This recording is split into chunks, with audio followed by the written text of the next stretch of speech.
title rematch between new division king AJ Mercenary McKee and former champ Patricio Pitbull.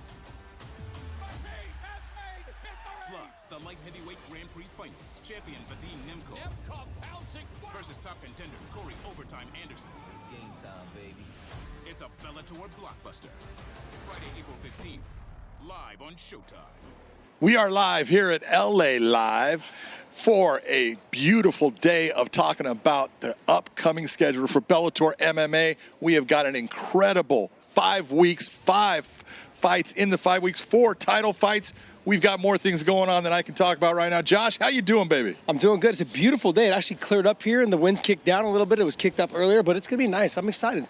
There's a lot going on, John. We got to talk about. We do our podcast weighing in, and we talk about the Bellator upcoming events all the time, but doing it here right now, I'm pumped. I'm excited.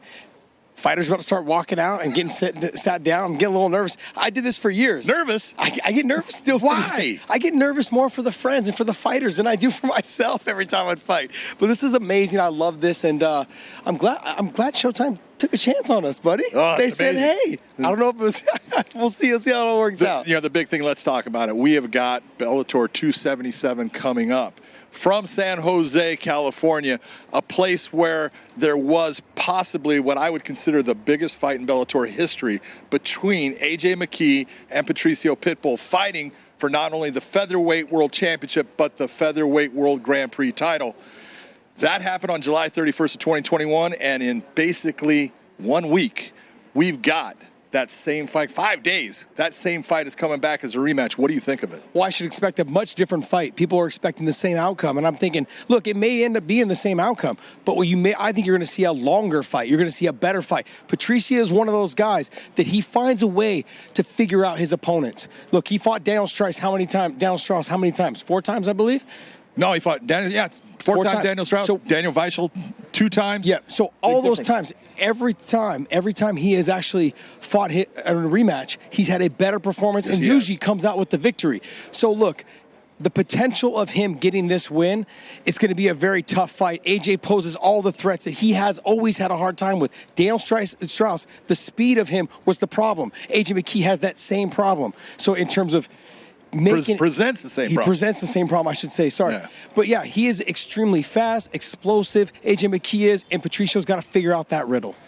Do you think that he's going to be able to get past? Because the real problem that it seemed to me in the first fight that he had, Patricio's a guy that usually goes out, he establishes himself in the center of the cage and makes his opponent come to him. He wasn't able to do that with AJ. He was actually on the outside, and AJ was controlling that distance. Do you think this is a fight where he's going to be able to solve that riddle and get that ability to control that center of the cage again? Well, he's going to have to. I also think he's going to have to mix in some of his wrestling. He's going to make it a different style fight. He's got to make it a little bit more of a grimy fight. Because with AJ McKee, his long, his speed, his lanky, all those things that you want in a fighter, okay? Patricio possesses power in both hands, but he's also really good when it comes to his wrestling and his arm and guillotines and his submissions. He's got to utilize that to the best of his ability, and he's got to try to find a way to get this fight to the ground, or at least make AJ believe that he's going to get it to the ground to open up the ability to land that big shot. You know, we talk about this, and that was the finals of the featherweight World Grand Prix, but we have the finals of the light heavyweight World Grand Prix. Yeah. Also on the same card, we've got Corey Anderson taking on the champ, Vadim Nemkov, not only for the light heavyweight title, but for the World Grand Prix title also. How do you see this fight playing out? Where's the strengths in your mind, and where can Corey or Nemkov get an advantage? John, this to me is the fight that I think everyone's been waiting to see.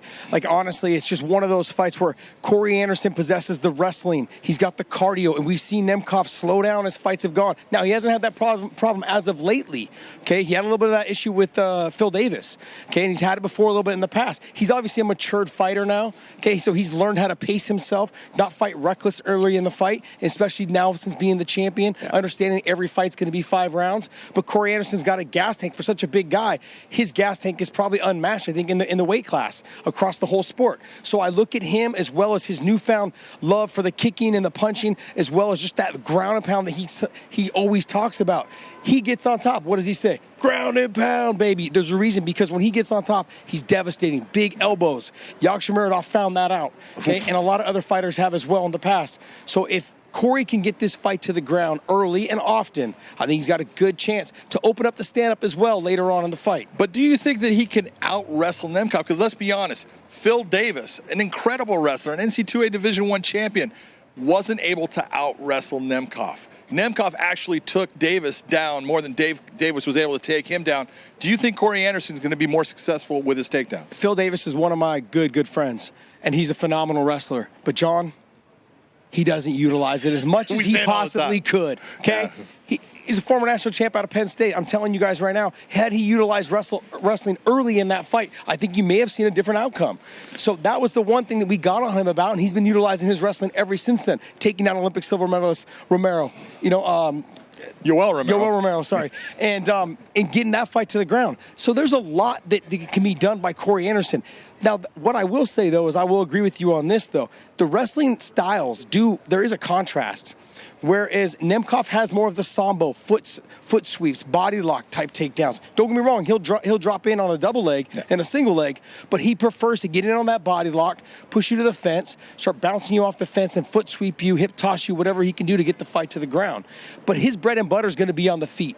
But he's got to make sure that he presses Corey also, too, making him work in uncomfortable positions, because not a lot of people can do that to Corey Anderson. Yeah, I think the real thing that we're looking at here is that can Corey push the pace and push Nemkov past that comfort zone? That is a real thing. All right, after 277, we're going to Hawaii. We've got a show Friday that is for first responders, frontline workers, and the military for free. They get to come to it. I love that show. I love what's happening there.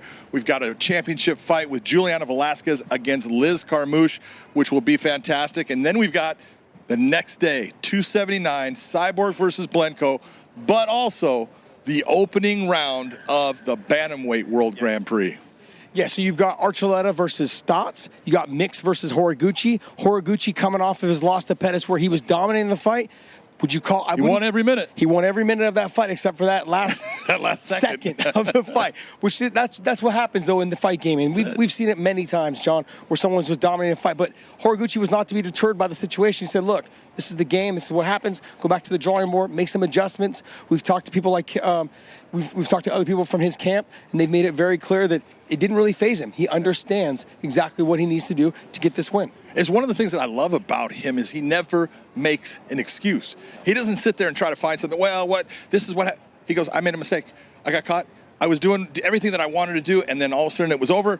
But I learned from it, and I'm going to move on. And you look and you go, what more do you want from a guy? This is a guy that, looking at that entire tournament, he's got a great chance of coming out as the winner, as the champion in it.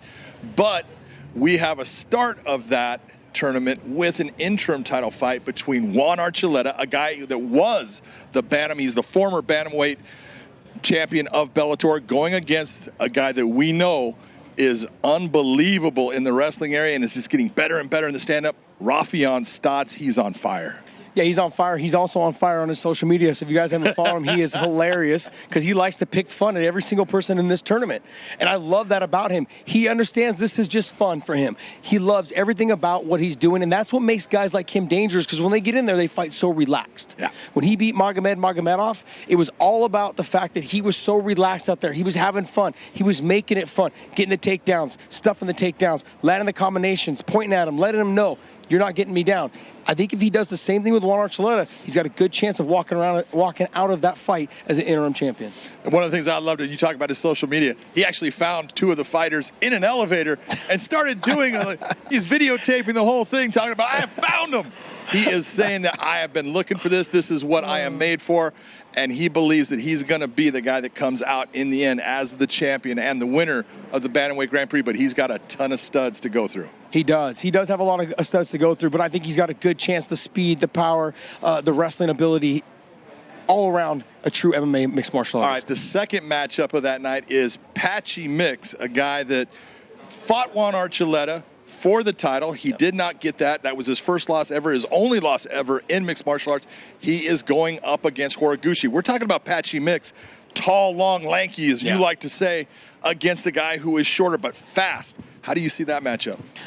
Depends. If Horiguchi can stay out of the way, he's got to fight him very similar to how he fought Pettis. Stick and move, you know, because if he fights Mix where he presses him to the fence, he gets in too close. Mix, when he gets on your neck or he's able to get to a takedown, if he even gets to a body lock, he comes out on that backside. He laces the legs, gets to your back, and the fight's generally over. So he's got to be very cautious and careful, Horiguchi does. And Mix, all he's got to do is just keep pressing the pace, keep the hands up, fight long with the push kick and long with the jab, okay, and wait for the mistake to happen, because in a 5-round fight, there's guaranteed to be one mistake. Yeah, I think that push kick up the middle that he likes to throw between the hands, that's a big problem for Horiguchi based upon the length difference, the size difference. Horiguchi has fought long, tall fighters, guys like Darren Caldwell in the past. But those were guys that were really working to get the takedown against him and weren't thinking about the stand-up so much. Patchy Mix likes that kick up the middle, and he likes bringing that left hand over the top. So this could be a really tough fight for Horiguchi. I love the matchup style. Well, then you got Cyborg versus Blanco. Man. It's a rematch. First fight didn't go Blanco's way. How are you looking for her to remedy that situation in this fight? Well, look, she's got to do exactly what she came to the game with, and that's her boxing. Don't try to become all of a sudden a grappler. If she's going to go into this and try to be out-grapple Cyborg has, one of the things I love about Cyborg is she's always evolving as a fighter. She's gotten better with the wrestling, better with her submission game, but she does tend to, at times, lose concentration in the stand-up because she becomes what I call the berserker. She has got great technical skill, but if you can get her into a brawl, she'll jump into it, and Arlene Blanco can pull her into that brawl, and if she can pull her into that brawl, she's got a good chance of landing a good shot, and anybody's chin is susceptible to being knocked out. Yeah, Arlene just needs, I think, let the boxing go, but she also needs to press her to the fence, slow the pace down, and if she can do that, I think she'll have a successful night. Well, I'll tell you what, this is going to be an exciting couple of weeks for Bellator. Friday night, we're talking about the SAP Center in San Jose. 1 week later, the Blaisdell Center in Honolulu. Morrow, we want to go back to you, bub. All right, thank you very much, John and Josh. And yeah, what a venue for this special Bellator MMA press conference here on the terrace of the Grammy Museum. And yeah, the hits keep coming for Bellator MMA, undertaking its most robust and ambitious schedule in promotional history. 5 events over the next 5 weeks, 5 championship fights over the next 2 weekends alone.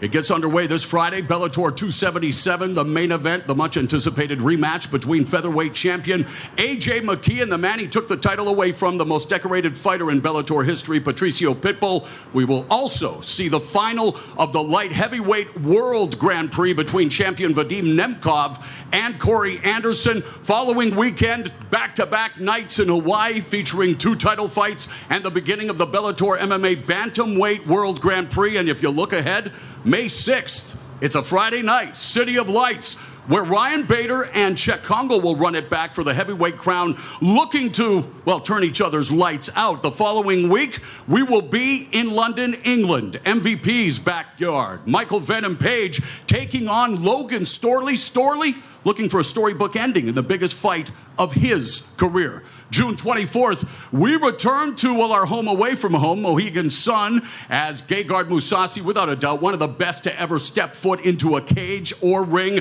He took the undefeated record of Austin Vanderford in his last title defense. He'll be looking to do the same against Johnny Eblin. And hey, Ireland, your eyes better be smiling. We're coming back to Dublin in September. Woo! Hey, I'm never without breath, and boy, Scott Coker, president of Bellator MMA, I mean, it is an embarrassment of riches. It is a bonanza for Bellator MMA fans. You've been doing this for nearly 30 years. Have you ever been this busy? Boy, I tell you, this is a very busy schedule for us. And really, it's a testament to our TV deal with Showtime, who airs all these amazing fights. I'd like to thank Steven Espinoza, thank David Nevins. But really, it's a testament to how far this roster has come. This roster is unbelievable now. We've been building this roster for the last 5-6 years since I've been here. And now, to me, it's the best roster we've had. It's some of the best roster in all of MMA. And we look at these tournaments we've been throwing. They're stacked. These fight cards have been stacked. And we were going to put on 5 fights, like I said, 5 world title fights or in 3 events. It's a very busy time for Bellator. And while we adore our California love, home base San Jose, returning there Friday, I gotta say, having been a part of it across boxing, pro wrestling, and MMA, something special about those international crowds, especially in Europe. We talked about going back to Paris and London and announcing a return to Dublin. Any other market internationally that we are going to go to in 2022? Well, like you said, we're going back to Paris, May 6th, May 13th, London, Dublin, and we're talking to Saki Gibara. Maybe at the end of the year, we might have something in Japan. Do another co-promotion like we did in 19, which was very successful for both parties. But next year, we're going to have a brand new slate of international territories, which I don't want to get into now. But this is not a local, just domestic brand. Bellator is an international brand. We have fights all over the world. We're aired in 160 countries, and we're crushing it internationally at all these gates and all these television deals that we have, BBC, Virgin. We just signed a new deal in Italy. We signed a new deal in Southeast Asia. Mamma mia. Yeah, it's just, it's rolling, and I feel really good about it. I feel really good about where we're headed, and this is just the beginning, Mauro. Wow. It's interesting because you and I have been working together for many years. We have a big fondness for what goes on in the land of the rising sun. You were inspired by the K1 and Pride Fighting Championships World Grand Prix. You've made them a staple of your promotional tenure in Strikeforce and here in Bellator MMA. And over the next couple of weeks, we conclude the $1 million light heavyweight World Grand Prix this Friday in San Jose. Vadim Nemkov defending the title against Corey Anderson. And the following weekend in Hawaii, we will begin the Bellator Bantamweight World Grand Prix. And yes, Sergio Pettis, defending champion, he is out with an injury. We have, of course, the replacement fight here. Number 1 ranked contender Juan Archuleta has joined us. Number 3 ranked contender Rafion Stotts. But it really speaks to the depth of the division that you were able to seamlessly continue with this Grand Prix. Yeah, injuries are always an issue from time to time in this business, or it's fighting. It just happens. Things get heavy in training and people get hurt. But when you look at this bantamweight division, honestly, we have so much depth in this division. Felt really good. We got a couple wild cards on Friday, which will be not this Friday, but the following Friday in Hawaii. It's a free show for the military, the first responders, lifeguards. Please come to the Blaisdell Arena. You guys will be admitted for free. Just show your ID. And we have the wildcard fights. Whoever wins those fights will go into our June 24th event, and they will be into the tournament. But we got a great lineup of tournament fights coming up, and I'm really excited. It's going to be a good show. All right. Well, obviously want to thank all of the members of our esteemed media for being here today. And, of course, thank these great fighters on stage. And without further ado, want to get to Bellator 279 as we will return to Hawaii, not this weekend, but next weekend. And the main event will be Chris Cyborg, the legendary Brazilian fighter who is perfect, 4-0 with 3 knockouts and a submission in her Bellator MMA tenure as the featherweight champion. And she will defend against the number 1 ranked Arlene Blanco. And Arlene, don't worry, I'm not going to subject you to cruel and unusual punishment by singing happy birthday, but I will wish you a happy birthday today. Arlene's 39th birthday, and happy birthday to you on behalf of all of us here at Bellator MMA. Chris, I want to start with you. It was against Blanco that you recorded the first submission win of your legendary career. At this stage of your incredible career, how many more firsts are you looking forward to? I really trained really hard. Thank you for everyone being here. And, I always want to go to step to the octagon. I want to be the show and make the best fights for the people, and encourage other girls to be a fighter too. So, I was the first fight we have together. I was planning to get a first submission. We really trained really hard for that. Maybe this way is going to be a different way. What keeps you hungry? I mean, here you are having conquered every promotion that you have been in, still at the top of your game, obviously have someone who would love revenge. But what keeps you hungry at this stage of your career? A lot of people asking me the same question. Well, For thank me, you. I'd like to do it too. Yes, I love to fight. And another thing, I always want to be the champion, yes, but to be the champion in people's hearts for me is the most important. Because the belt maybe I hold today, maybe I'm not going to hold tomorrow, but in the people's hearts, I will be the champion. So I like to continue share my faith, continue helping the community, continue promoting my event in Brazil, and they open the door for another fighters. So this is motivated every day. When I step in the cage, I just know step with Cyborg, step bringing my team, step with people around the world I help, and yes, I will continue having my heart the fire. I'm continue going to fight. Awesome. Arlene, again, happy birthday to you. Obviously, no need to ask you what you want for your birthday, but what changes, what adjustments have you been making, knowing that you do get another opportunity at becoming a champion? I just want that belt.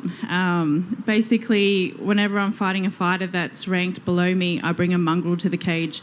I don't let them take my ranking, and that's the same mongrel that I've got to take into the cage next weekend. I want that belt. I've been chasing that belt for 5 years now. This is my 3rd attempt. And I've just got to bring the mongrel to the cage and take the belt from the champion. That's what I've got to do. What is it like facing someone like Chris Cyborg, who will go down as one of the greatest of all time? It's what I've chased my whole career. Chris has been at the top. Her name's been there. It's a fight that I've always wanted. So the fact that I get to rematch her and get another run at it, this is the pinnacle of my career. Taking that belt on the 23rd and becoming the Bellator World Champion is the pinnacle of my career. Nothing will be bigger than that. Fighting Chris Cyborg and beating her and becoming the Bellator World Champion is the pinnacle. Winner of 5 of her last 6, looking to bring the Thunder from down under. Go ahead, Chris.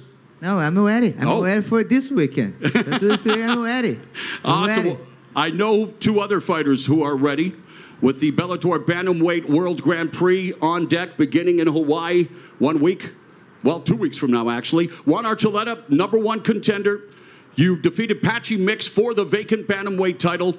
Were dethroned by Sergio Pettis in your first defense, and now you replace Pettis in the Bantamweight Grand Prix. You're always going to be in the Great 8, but now you're taking the champion spot against a guy who's won 9 straight in Rafion Stotts. Talk about this opportunity and talk about what it's like to face a guy like Stotts. Well, we can hear right now the sirens are blaring, right? Like he already called the cops because he already knows he's in trouble. So it looks like I'm about to get arrested. But I'm very honored. You know, one man's loss, unfortunately, coming into this sport is another man's gain, and that's what this opportunity presents. You know, staying ready, being ready. Since the moment I lost my title, I've been itching to get it back. You know, and to have this opportunity, I'm truly grateful to fight in Hawaii in front of a crowd that is the fighting Hawaiian. You know, it's going to be. It's going to be fireworks come fight night. Rafion, I know you weren't very pleased with the original matchup, knowing that you would take on a teammate of Rufus Sport in the champion Sergio Pettis. Obviously, you're not pleased that he's now injured and out for could be up to 9 months. Talk about what the emotional roller coaster that you've had to go on just getting ready for this tournament. Man, so it started out like you're fighting in Hawaii. So I'm like, yeah, let's go. Like, I got to fight, you know. Then it's like, okay, you're fighting for the title. And I'm like, oh, wait a minute. You know, I got to fight my homie Sergio. So it's like, it's definitely bittersweet. You know, I feel for Sergio. You know, he's definitely the true champion.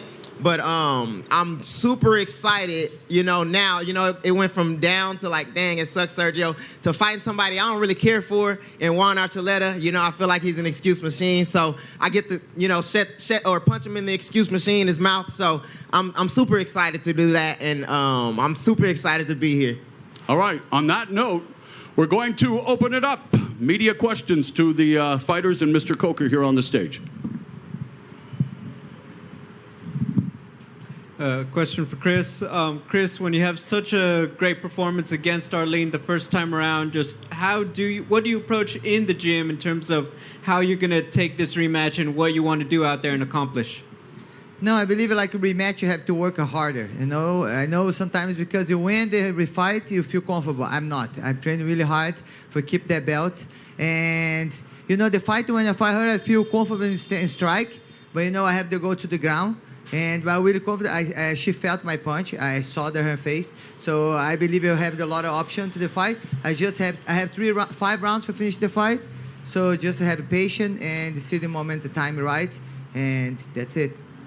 For Arlene, just how do you approach this one? Obviously, you go back to the gym, you go back to the lab, you know you have things you need to change when you approach the rematch. Can you just talk a little bit about the preparation and how you take that experience now? Yeah, I had an awesome preparation the first time round. You know, I've got great coaches back in Australia, great coaches here in America at Jackson Wink. I've just spent the last 4 weeks there. I'll finish a 5-week fight camp over there. Yeah, honestly, my coaches have said it my whole career. I've always had what it takes to be the champion, and it's just the belief in myself. And I've grown a lot over the past few years.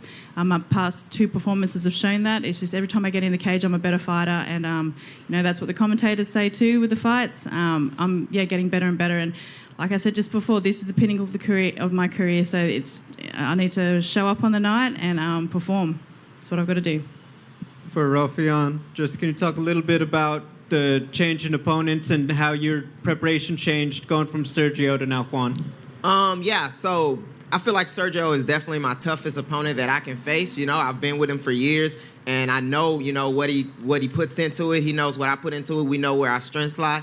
Where it comes to Juan Archuleta, I feel like there's a change, and just because, I mean, I don't know a lot about him, you know, or I mean, I don't know a lot about him personally, but I know that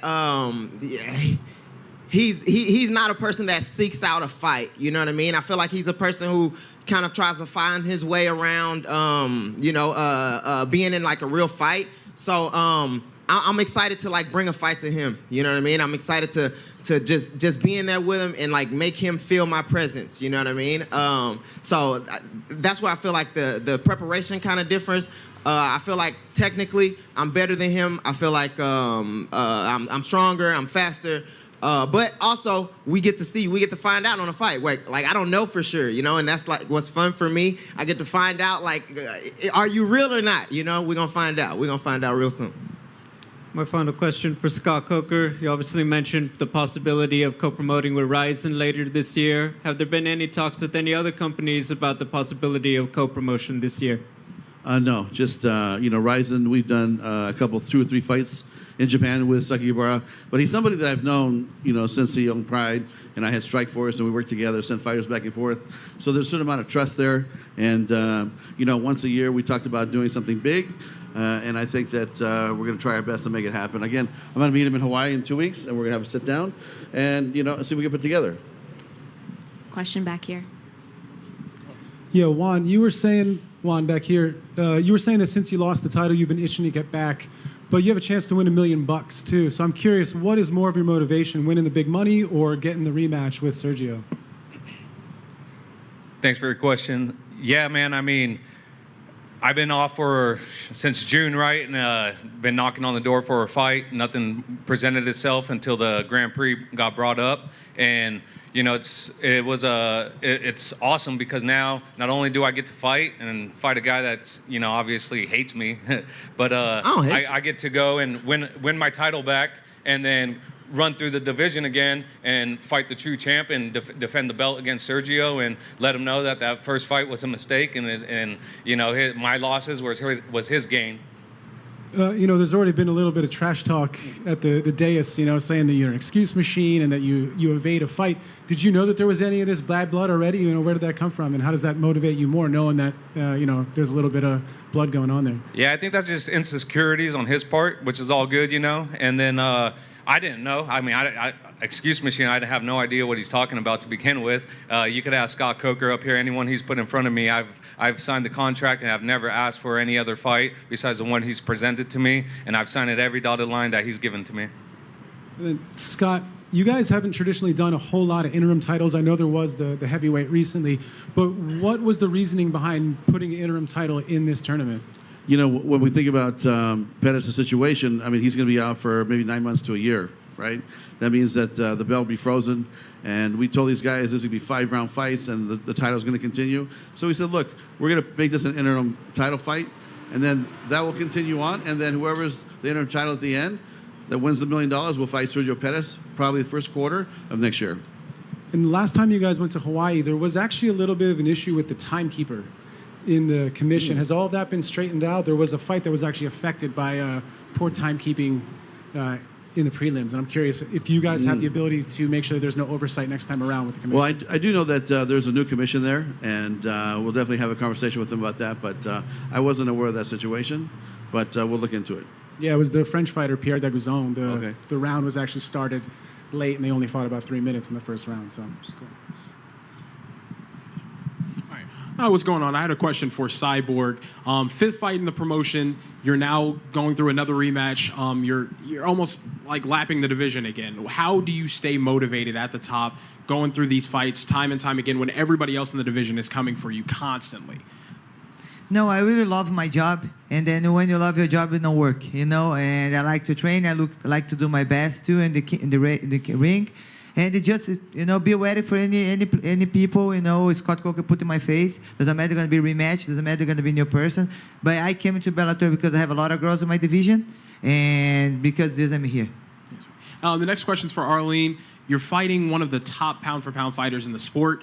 How do you get in there and give your best performance on the night? Well, that's what I've been working on the last 2 years. I've trained, I've prepared, and yeah, like I said, I've just got to show up on the night. We've worked on a lot of things to fix mistakes I made in the last fight. But yeah, basically just get in out there on the night and fight my heart out. And yeah, really just show everyone how much I want that belt. That was the big thing. It's just, yeah, when you're in there, you kind of, you not so much forget, but yeah, I want to fight hard for the belt. I want to bring it home. Next question for Ravion here. You were scheduled to fight your teammate first round of the Grand Prix. I bet that was a bit of a bittersweet moment. Now you have a fight against Juan, like you said. You don't really have any. Do you have any beef with him? I'll say that more. I don't necessarily have beef with. I don't know the dude. Like, he's up here with moccasins and a poncho on. I don't know the dude. I don't know nothing about him. You know what I mean? But that's like easier for me to fight somebody like that. You know what I mean? I'm sure he's a good guy. I don't hate him, but like, I would like to fight him. Like, I really want to fight him because I don't know him. And like, it's exciting to me to fight somebody I don't know. Yeah.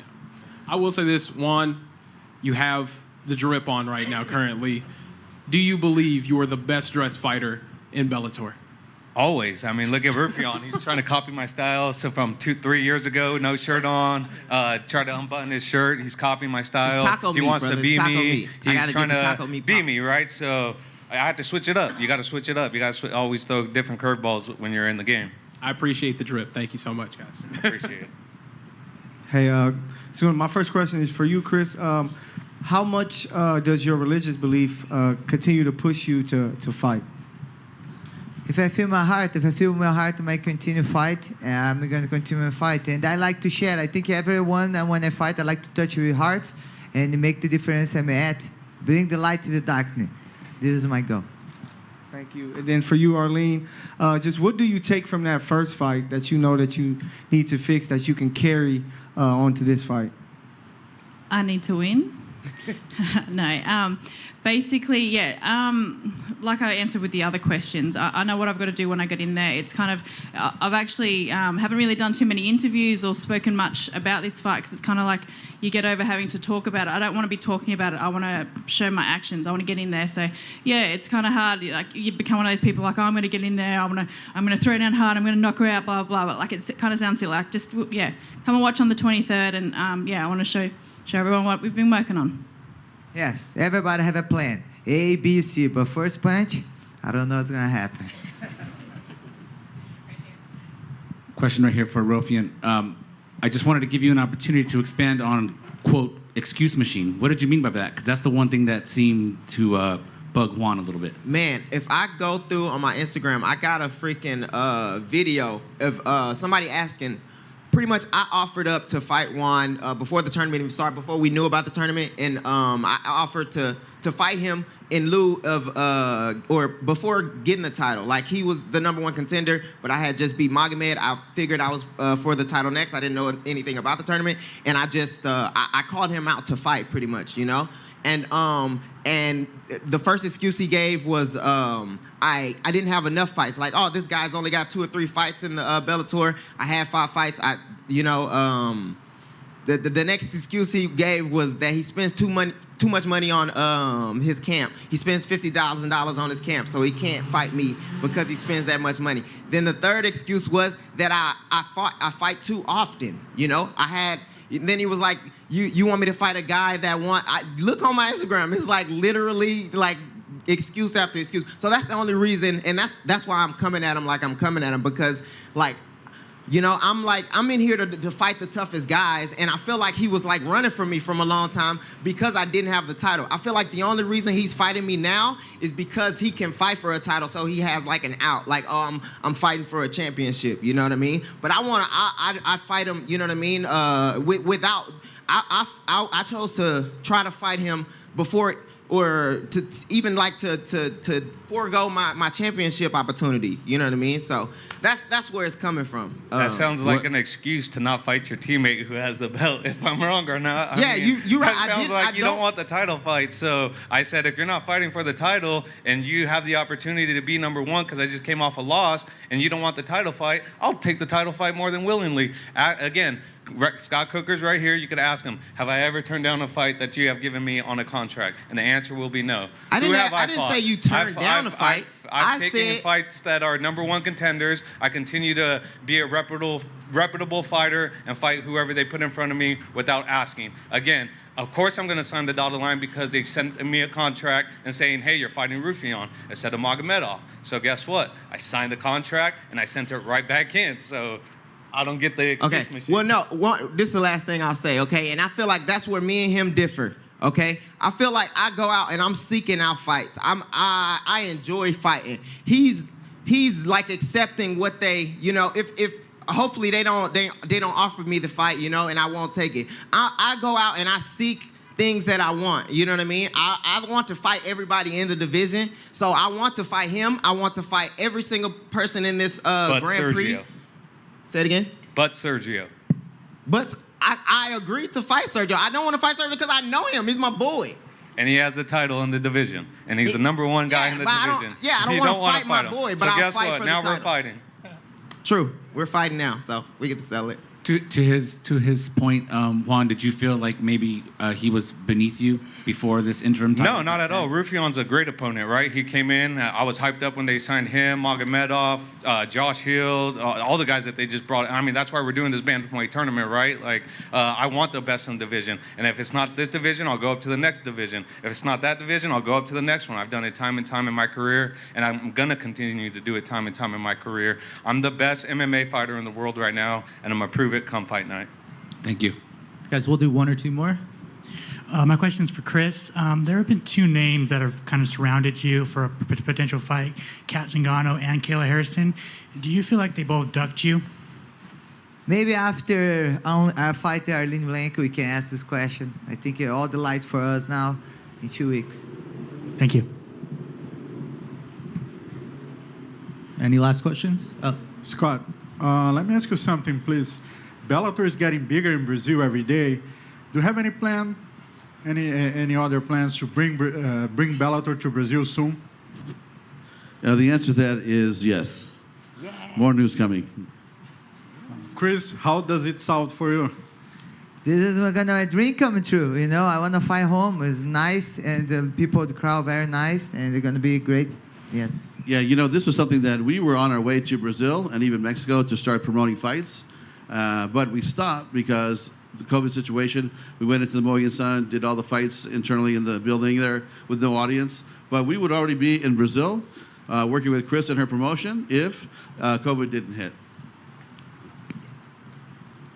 All right, thank you guys. We're actually going to have the fighters square off, and then we'll reset the stage for the next event.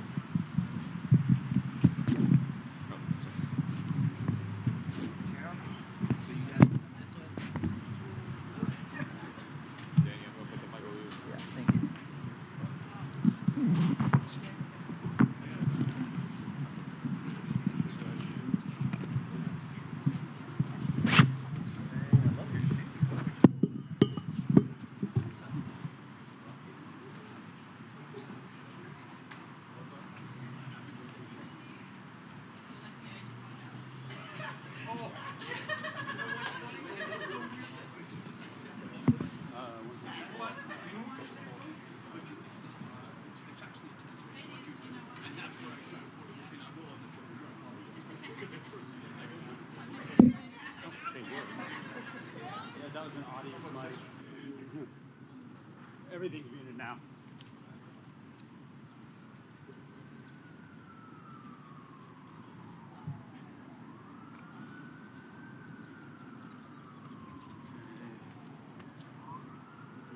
Leave one open. Here, let's get him.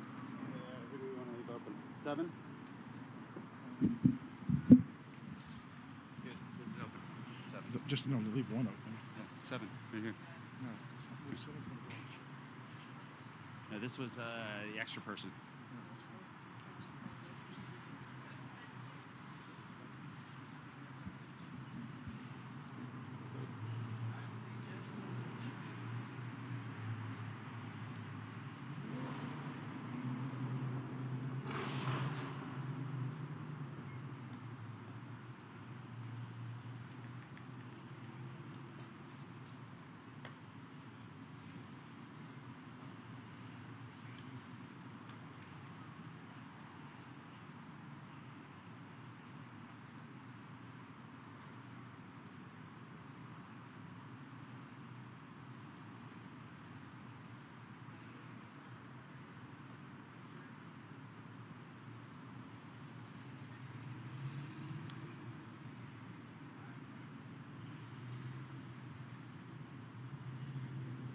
Here. We're going to reset the stage. The next event will start here in like 3 or 4 minutes.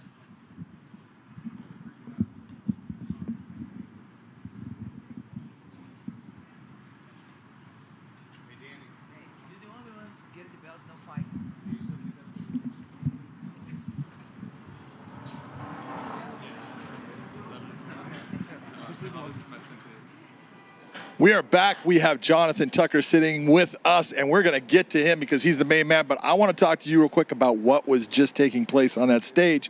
A little bit of heat kind of going back between Rafion and Juan. A little bit of respect, but a lot of disrespect there, too. This is the fight game. I'm sorry. Like, what did you expect them to do? Like, be friends? I mean, yeah. No, that's not going to happen. No, they came out. They had a great conversation back and forth. One guy taking the fight, another guy not wanting to take the fight. It's a mixture of words. One guy's perception is one thing, the other guy's perception is the other way.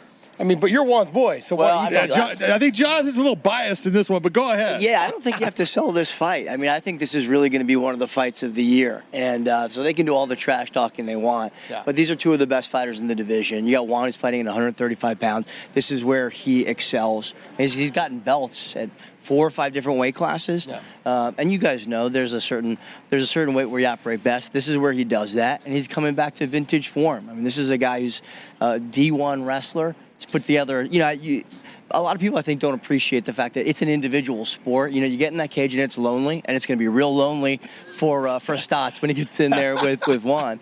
But it's also a team sport, right? Spoken like a true homer. You know the one. If anyone knows about being a homer, that's the way I am too. Hey, when you got your boys in there doing their business, you got to stick up for them, man. You got to stand up for them. That's what I do. I'm telling you, his credentials stand up for himself. Yeah, that's true. And I think his team stands up for himself. Let's talk about this, and let's break this down so everyone understands. Sure. You met Juan when you were doing a show called Kingdom about MMA. You were one of the fighters on it. You were one of the main characters. You did an outstanding job. I'll give you that because you actually made the fights look good, and I appreciated that. When someone's going to do a submission, it's got to look right, and you did it right.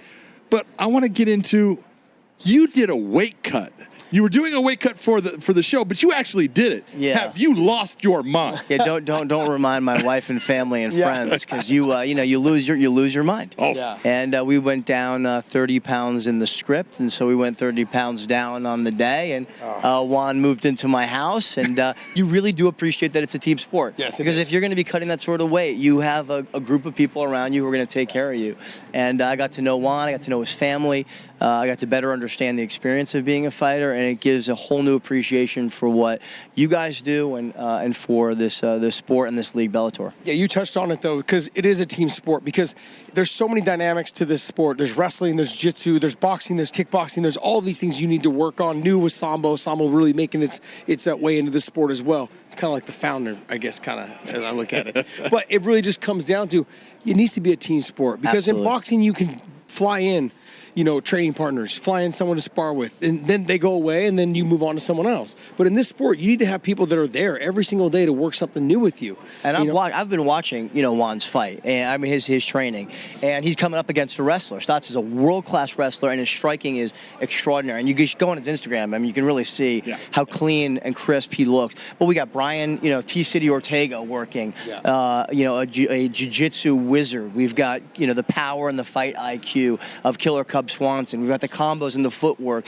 of TJ Dillashaw. He's wrestling with guys, from Cornell and Penn, Roman Young Bravo and Yanni D. I mean, these guys have 5 NCAA D1 titles under their belt. That's the sort of teamwork that he's bringing to this, and that's what you're going to see there in Hawaii. That's also the kind of torture that it takes to be a top-level MMA fighter. When you think about it, going against those kind of guys day in and day out, man, it's not what people think. It is tough. Mentally, I mean, you've been in there. You see what these guys. Yeah, that's right. But you talked about he's fought at 55, he's fought at 45, he's fought at 35. I think honestly, he's been the most successful at 35. But when you look at him, what did you see in the difference from him from 55, 45 to 35? What makes him better at 35 than the other 2 weight classes? Well, I mean, it really does come down to the mental ability here for Juan. He is comfortable being uncomfortable. He loves going deep. He loves the pain. He wants to invite his enemy into the depth where they end up seeing their own insecurities and their own fears. And when you feel his power and you see him move at 135, and you know mentally he's prepared to be fighting at that weight and excelling at that weight class, man, the light isn't dark. It really is quite bright, and all of your weaknesses get exposed at that weight level for him. One of the things that I've always loved about Juan as a fighter was he had that wrestling base. That's where his fighting career started, was he was a wrestler. But he quickly came into this style of he pushes the pace so much, relentless in his pressure, and that he would break off of the wrestling at any moment to land one strike. He would do that where a lot of wrestlers wouldn't, and that separated him from the group, and that's how he got a lot of those titles early. Juan Archuleta loves the 5th round. And, people always remember the last experience they had with you, and you're only as good as when you're on that last step.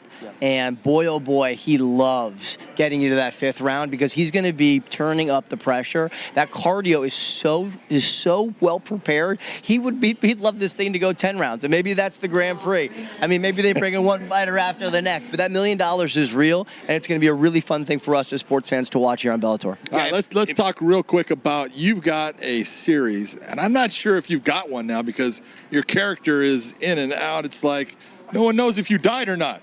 Frankie Ryan on City on a Hill. Talk to me about this character. It's completely different than what you did before, but are you still here or not? Well, let me tell you, I grew up in Boston, the People's Republic of Charlestown. I grew up in the 90s. I grew up there at 21 Monument Square, 02129, and I'm playing, and I tried to convince everybody when I grew up in Charlestown that I wasn't, a criminal, I wasn't a bank robber, I didn't come from a bad family. And now I come back and I shoot a show where I'm playing a guy from the 90s in Charlestown who's a bank robber and a criminal. But now I'm a dad, I got 2 young kids, and that character has young children. So I have a much richer kind of appreciation, understanding for, what that experience is like. And they're going into their 3rd season, and I'm really proud of the work that they've done. Years of a misspent youth in Charlestown, correct? Man, it gives you a lot of character. I'll tell you. Give me one story. Give me one story. Give me a story. Oh my God, just everything getting stolen. It's one of these communities where you always leave your front door unlocked, and you always leave your car doors unlocked. You just don't leave anything in the car because they're going to go through the car, and you just don't want them to break your windows, and no one goes into your house. But if you leave your bicycle out, you're going to be in real trouble. I was there yesterday. I was in Charlestown yesterday. I'm on the corner with Johnny Kelly at the Red Store, and I'm looking at some of the great Townie Forever shirts he's got there. And what do I hear? Bang, bang, bang, bang. 8 shots, 150 yards away. 3 guys come running out, and they shot a 15-year-old kid in the leg in Charlestown. So it's still real, man. It's still happening. And I'll tell you what else is real. This fight coming up in 2 weeks. Yeah, they really hit each other in the face. It really is unbelievable to think about. And this is actually what they do. It's just surreal. This is not golf, ladies and gentlemen. Well, we want to thank you for taking your time and sitting here with us and giving us a little bit of your background coming from the MMA world, which you had with Kingdom and all that time with Juan. Thank you very much, Jonathan. We appreciate it. Thanks for having me here. Thanks, bud.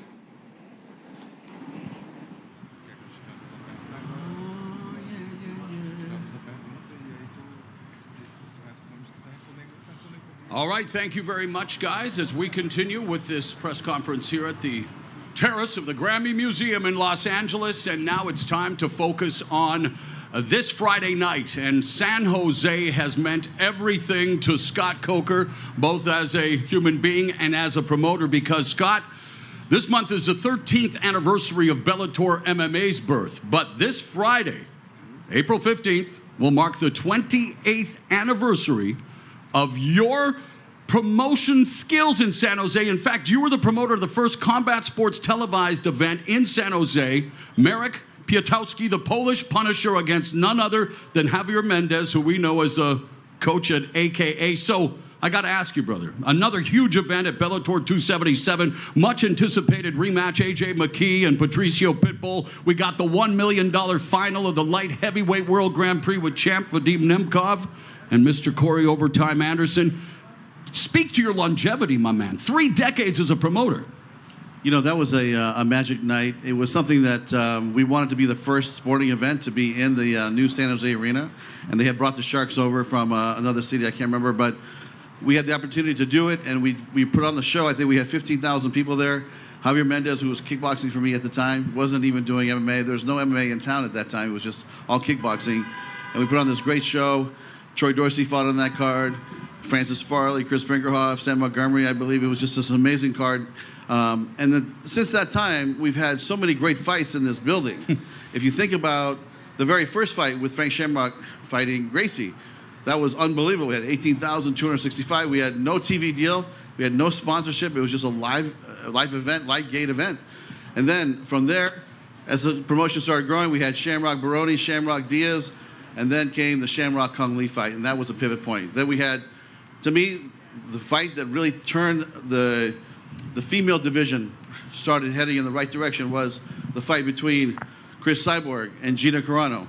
That was the first main event in the history of female fighting in MMA, and that was in San Jose, and that was, I believe, in 2009, and it was the first female main event on Showtime television. Fabricio Verdum upset Fedor in that building. And I really feel like the gentlemen here on the stage are going to continue that tradition. We're going to see some amazing fights. We talk about the future legends of the sport. They're sitting right here in front of us right now. And I don't want to hurt his feelings because Josh Thompson, Gilbert Melendez, still for my money, and being a part of it, the greatest trilogy in MMA, and the Punk is up there doing his thing. But yeah, let's focus on Friday, and obviously let's get to this Grand Prix, because Scott, obviously with the final of the light heavyweight World Grand Prix, we talked a little bit earlier about why you enjoy promoting tournaments so much. I want to get a sense, though, of what is it that make MMA tournaments especially special to you? You know, when you think about martial arts and tournaments, it just goes hand in hand. You know, from being a young kid competing in karate or growing up in different martial arts styles, you go into tournaments, right? So when I went to work for K1 in Japan, when I saw Pride develop back in 97, 98, 99, 2000, this was the way to do it. And really, it was a gauntlet of the best fighters in the world, and then laid to one champion, and the person got paid a lot of money, and then we basically recreated that machine. And here we are, because these gentlemen, look at AJ's last fight, it was a 16-man tournament. And he had to go through a year and a half of fights to get to that finals and win that money. And same thing with Nemkov and Corey. It's like, whoever wins this fight is the best 205-pound fighter on the planet. And to me, I think we're sitting next to AJ and with Pitbull, we're going to see another great fight. And right now, to me, AJ is the best featherweight in the world because of what happened in the last fight. But I know Pitbull's been training. He's ready. He's been working out really hard in Brazil. I've seen the fight footage or the training footage. I've seen the B-roll they've been shooting down there. He's very, very disciplined, and he's very, very committed to this fight. So I think it's going to be a great event. All right, let's get some opening remarks from the man himself, the styling and profiling 18-0 Bellator MMA featherweight champion, manifested that $1 million dream, the mercenary AJ McKee. AJ, you're running it back with the baddest man in Bellator MMA history, and Patricio Pitbull. Talk about this rematch and talk about what you're going to do for an encore. I'm pretty excited for this fight, you know. For me, I feel, it's just going out there, putting on a great show for the fans and, putting the icing on the cake, making it sweet one last time. And for the now challenger, and I know you're not used to hearing that, Patricio Pitbull, you've never lost 2 fights in a row. I know that you were upset with the stoppage when it first happened. How long did it take for you to emotionally get over the loss and prepare for an opportunity to get a semblance of revenge here in the rematch? It was difficult loss like that, but I think it's a different day. It's another fight with a different end. I will show it. All right. That is the main event. We'll give the media a chance to ask the main event fighters questions, but I do want to get opening statements first from a man who is dominating the light heavyweight division now as the champion, has won 9 in a row, and now defending the title, but also an opportunity to win $1 million. Vadim, talk about your fight on Friday night.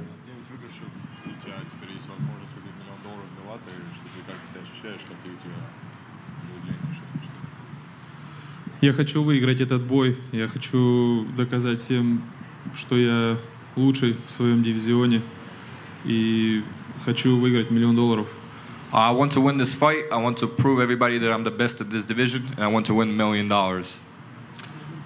He is looking for his 10th consecutive win. Corey Anderson, you are no stranger to tournaments. You were a winner of the Ultimate Fighter tournament and now 3-0 in Bellator MMA and really making a statement in your last fight as you vanquished the former light heavyweight champion, Ryan Bader, in less than a minute. Now you're knocking on the door not only of becoming a champion, but again, that $1 million check, that comes in handy. Yeah, you know, $1 million is nice. And if you're a billionaire, trillionaire, $1 million is nice anyway, but I want the belt, you know. The money is nice, it's cool, it's fancy, I can buy nice things, I can take my family here, take my family there, but I want the belt. At the end, I want to say I'm the best in the world. And I want to stay on the end of that cage, in the cage, circles, point my finger to my lips, like I do all that to everybody. Let them know, quit doubting me. I am the best and I am here. I am the champion. All right, we'll take some questions from the media. First question is for Pitbull. Pitbull, when you look back at the first fight, what did you take going into the gym and when you went back with your coaches to work on another strategy and improve your strategy to fight AJ?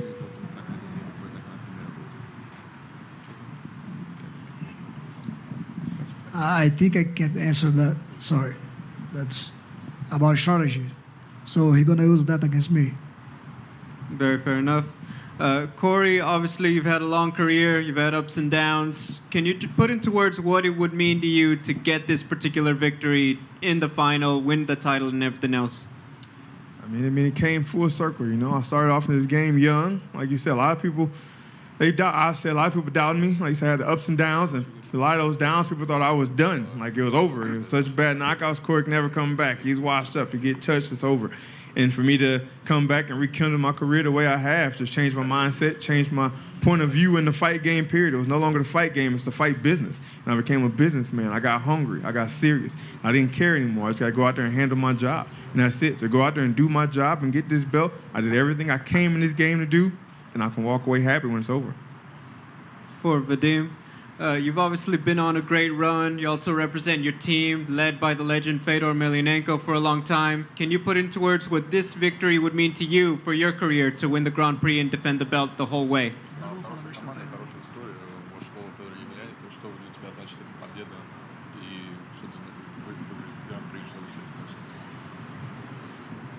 Знаете, это Гран-при, и каждый бой для меня очень важны. Для меня очень важна победа, красивая победа. И каждый бой — это новый виток в карьере. Так что нужно выигрывать и выигрывать достойных соперников. You know, this fight, as every other fight, is very important to me. I take every fight seriously. This Grand Prix is, again, something I want to keep part of my legacy. And I want to win beautiful against a good opponent, so this is my chance. Finally, I'd like to close it out with AJ McKee. AJ, you talked about it. You see that there are people coming up in the featherweight division.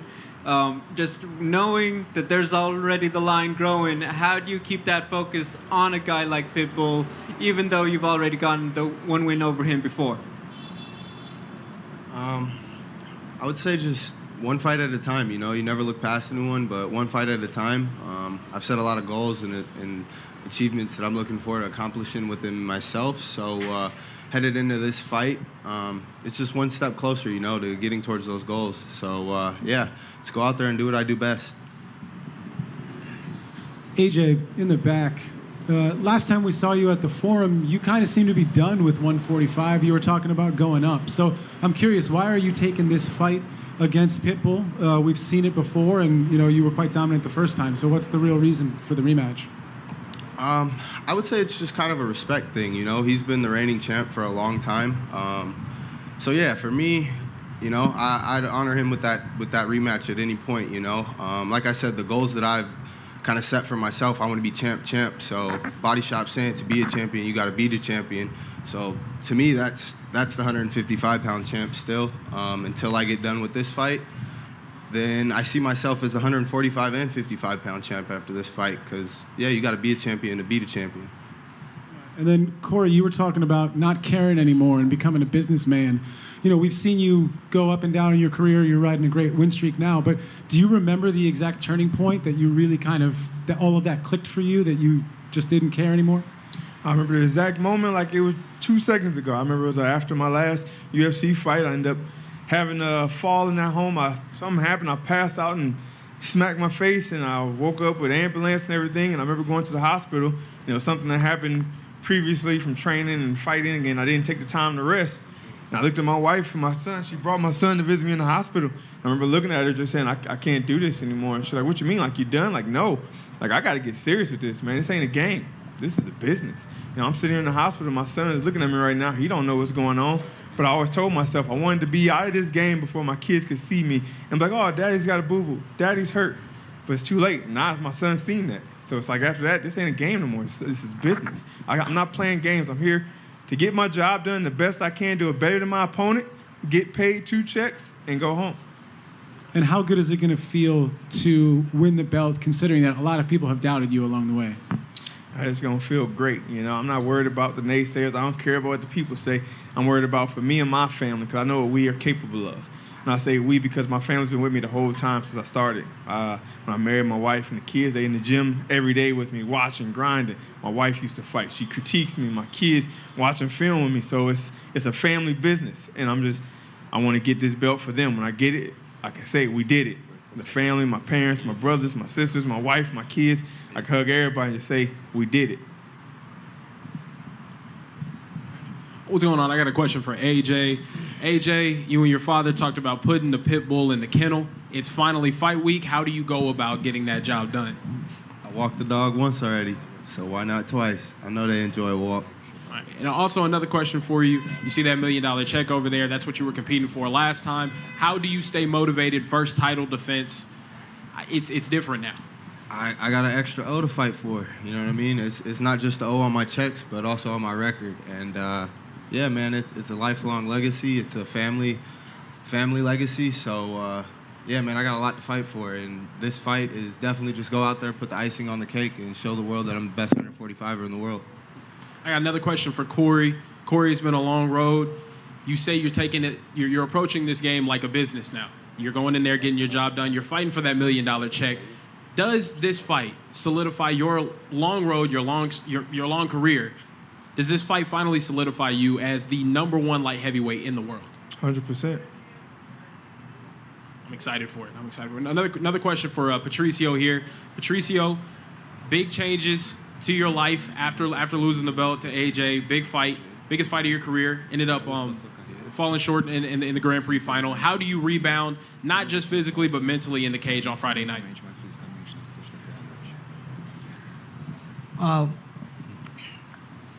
When I think about this fight, I don't care about the belt. I just want to win the fight. I just want to beat him. That's it. Appreciate it. Question for, this is for AJ and for Pitbull, right over here, guys. The last time we saw you guys in a press conference setting back in July over in Inglewood, things got a little heated. I'm sure Scott remembers having to separate you guys. What's the energy like between you being this close to each other this time? I'll start with AJ first, please. I'm going to put out the same energy when I step in that cage. Other than that, you know what I mean, I'm always respectful, but when you cross that line, you know, that's the line. Things got to get dealt with. And, yeah, man, there's no disrespect, you know, nothing but respect. Obviously, things are a little bit different now. I'm the champ, so I'd like to carry myself differently. But the first fight, it was like picking at the brother, you know what I mean? And this fight, you know, I'm just looking forward to going out there and really putting on a show, man. I'm looking forward to being champ. So his brother's got the belt, you know, Pitbull's a Pitbull to me. I know you are. To be a champion, you must be the champion, though. Remember that. I beat one. I'll beat your brother and you again. What do you mean dream? It's gonna happen, bro. It's gonna happen. It's inevitable. Inevitable. Faster, stronger, bigger. That's why he gave you the belt. That's why he gave you the belt. Let's be realistic. Let's be realistic. He doesn't want to see me faster, stronger, bigger. I'm gonna destroy the Pitbull legacy. It will end with AJ Mercenary McKee. Hey, your name belongs on that belt too. The last one who said that, I beat him in 1 minute. Dude, you didn't make it out of 2 minutes. You didn't make it out of 2 minutes. In the fight. 2 Not minutes. Today. Make it to the second round. Not today. I'll let you make it to the second round ready. this time. That's it. Things changed so quickly right there. Scott, what's the energy feeling like sitting between these guys? He just assured you everything was cool, and now Mario and I are just leaning back like this. I want to get off the stage, actually, if I could. I have another question for Corey. Corey, you heard Scott say earlier that he thinks the winner of this fight will no doubt be the best 205-pounder on the planet. Inevitably, what will happen online is you may win, and people will talk about you leaving the UFC to a lesser league and discredit your title. What do you say to the people who inevitably will have that reaction to you? Like I said, it was a business, man. It's a business move. It all came sense. It made sense. I talked to the people up above me that did it, Eddie Alvarez, some people that's been around the block, been in different organizations. They said, you got a family, you got to make the money. So you can say what you want to say. I beat the UFC champ handily on 2-week notice. It wasn't one scorecard that went his way. So what are you saying? Yeah, I mean, I got knocked out. People get knocked out, you get caught by Jan. But you go back and watch that fight I did against him. My 5th or 6th fight ever. I milked him like a cow. It was the easiest fight I had. I can be honest. I was taking him down left and right. And I went out there with a cocky mindset in the last fight. Like I said, I was playing games. I wasn't thinking about the business anymore. Like, oh, I beat this dude before. I'm going to go out here and just show out and blah, blah, blah. And it cost me. But if I go out there serious and do what I do, I'm untouchable. And then just on the flip side for Vadim, to go ahead and beat a guy who just came from the UFC a couple years back, what will that mean in terms of more solidifying your legacy as a top guy in this division?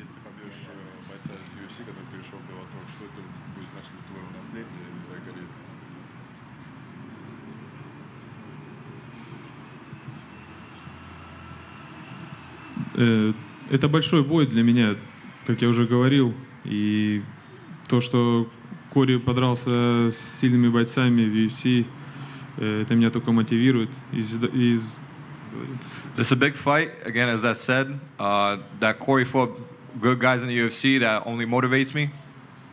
И для меня это мотивация, так что это серьезный бой.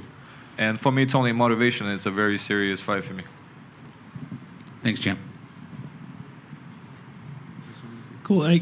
Question for AJ here. So, I'm a big fan of cross-promotion unifications. This past weekend, there was another promotion that had a featherweight title fight, Alexander Volkanovski. How do you think you match up against him in the UFC? I know you have an opponent coming up, but how do you think you square against the whole landscape of 145-pounders?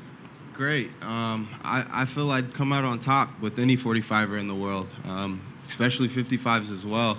Obviously, them being a bit bigger, but 145, I watched the Volkanovski fight. I wasn't too impressed. Honestly, I feel myself and Pitbull, we can hang with any 45er in the world, you know, and that's no discredit to any other 45er in the world, but I strongly believe that Bellator has the best 145-pound division in the world. I got $1 million to back it. I'm sure he's got his own money to back it. Scott's got a nice check to back it. I would love to do cross promotion. Yeah, the Volkanovski fight, fight IQ is just a bit different. He's real heavy on his back foot, and he keeps it sideways, which means he only has vertical movement when he strikes. Therefore, his lateral movement when he strikes is obsolete. So paying attention to little things like that, yeah, it'd be a fun fight. Andrew, what I'd like you to do is go over there and call them, and please tell them send them over, because we're happy to fight them anytime. Well, then a question for you, Scott. Obviously, you've been in the game for forever. Is that something on like your bucket list to ever have like a unification bout between Bellator and UFC? And also, do you think it's ever possible? That's really up to them. I mean, that hasn't been their business model. But listen, if they want to get it on, we're here. And I'm telling you, we have the best, not 45. We also have the best 135, the best 205, and we have the best fighter, I think, at 180 with Gegard Mousasi at 185 at middleweight. Listen, this is a very formidable lineup here at Bellator. So don't underestimate it, because these guys are killers. So, you know, if they want to get it on, then we'll do it. But like I said, it hasn't been their business model. But I think you, Andrew, should go over there, knock on the door, and make the introduction. I'll hit them up this week. Thanks. Corey? You've always called yourself a prize fighter, and you said that, you know, money is a big reason why you do this. But you've also said that, you know, you're pretty good with your money. You're not a big spender. When you get that $1 million, what's your first purchase? I mean, like you said, the money isn't really a big thing. I already got the first purchase in mind. It was gonna happen before, without, whatever this money. But I'm just gonna go buy some more property. More stuff to invest in. You can't. They're not making any more land. So I'm out here trying to make money. As a prize fighter, like I said, as a business, I'm always thinking about the next move. How can I make financial benefits for my family? So when my kids are older, they got the money. Their kids go, they older, and I can teach them that thing. So this money is just gonna go in the bank account and go straight to more investments. And my question is for AJ. Last time you got that fight done in under 2 minutes. What's happening this Friday? Done in 2 rounds. Same question. He said he wants to fight 25 minutes. I don't want to fight any man for 25 minutes, and that's why I train the way I train. Same question to Pitbull. He got you out of here and out of the fight in 2 minutes. What's going down at Bellator 277? Like I said, it's a different day. It's a different fight. Just a different end. All right, I think with that, we're going to have these gentlemen face off for some photos, and then we'll break off for one-on-ones around the room.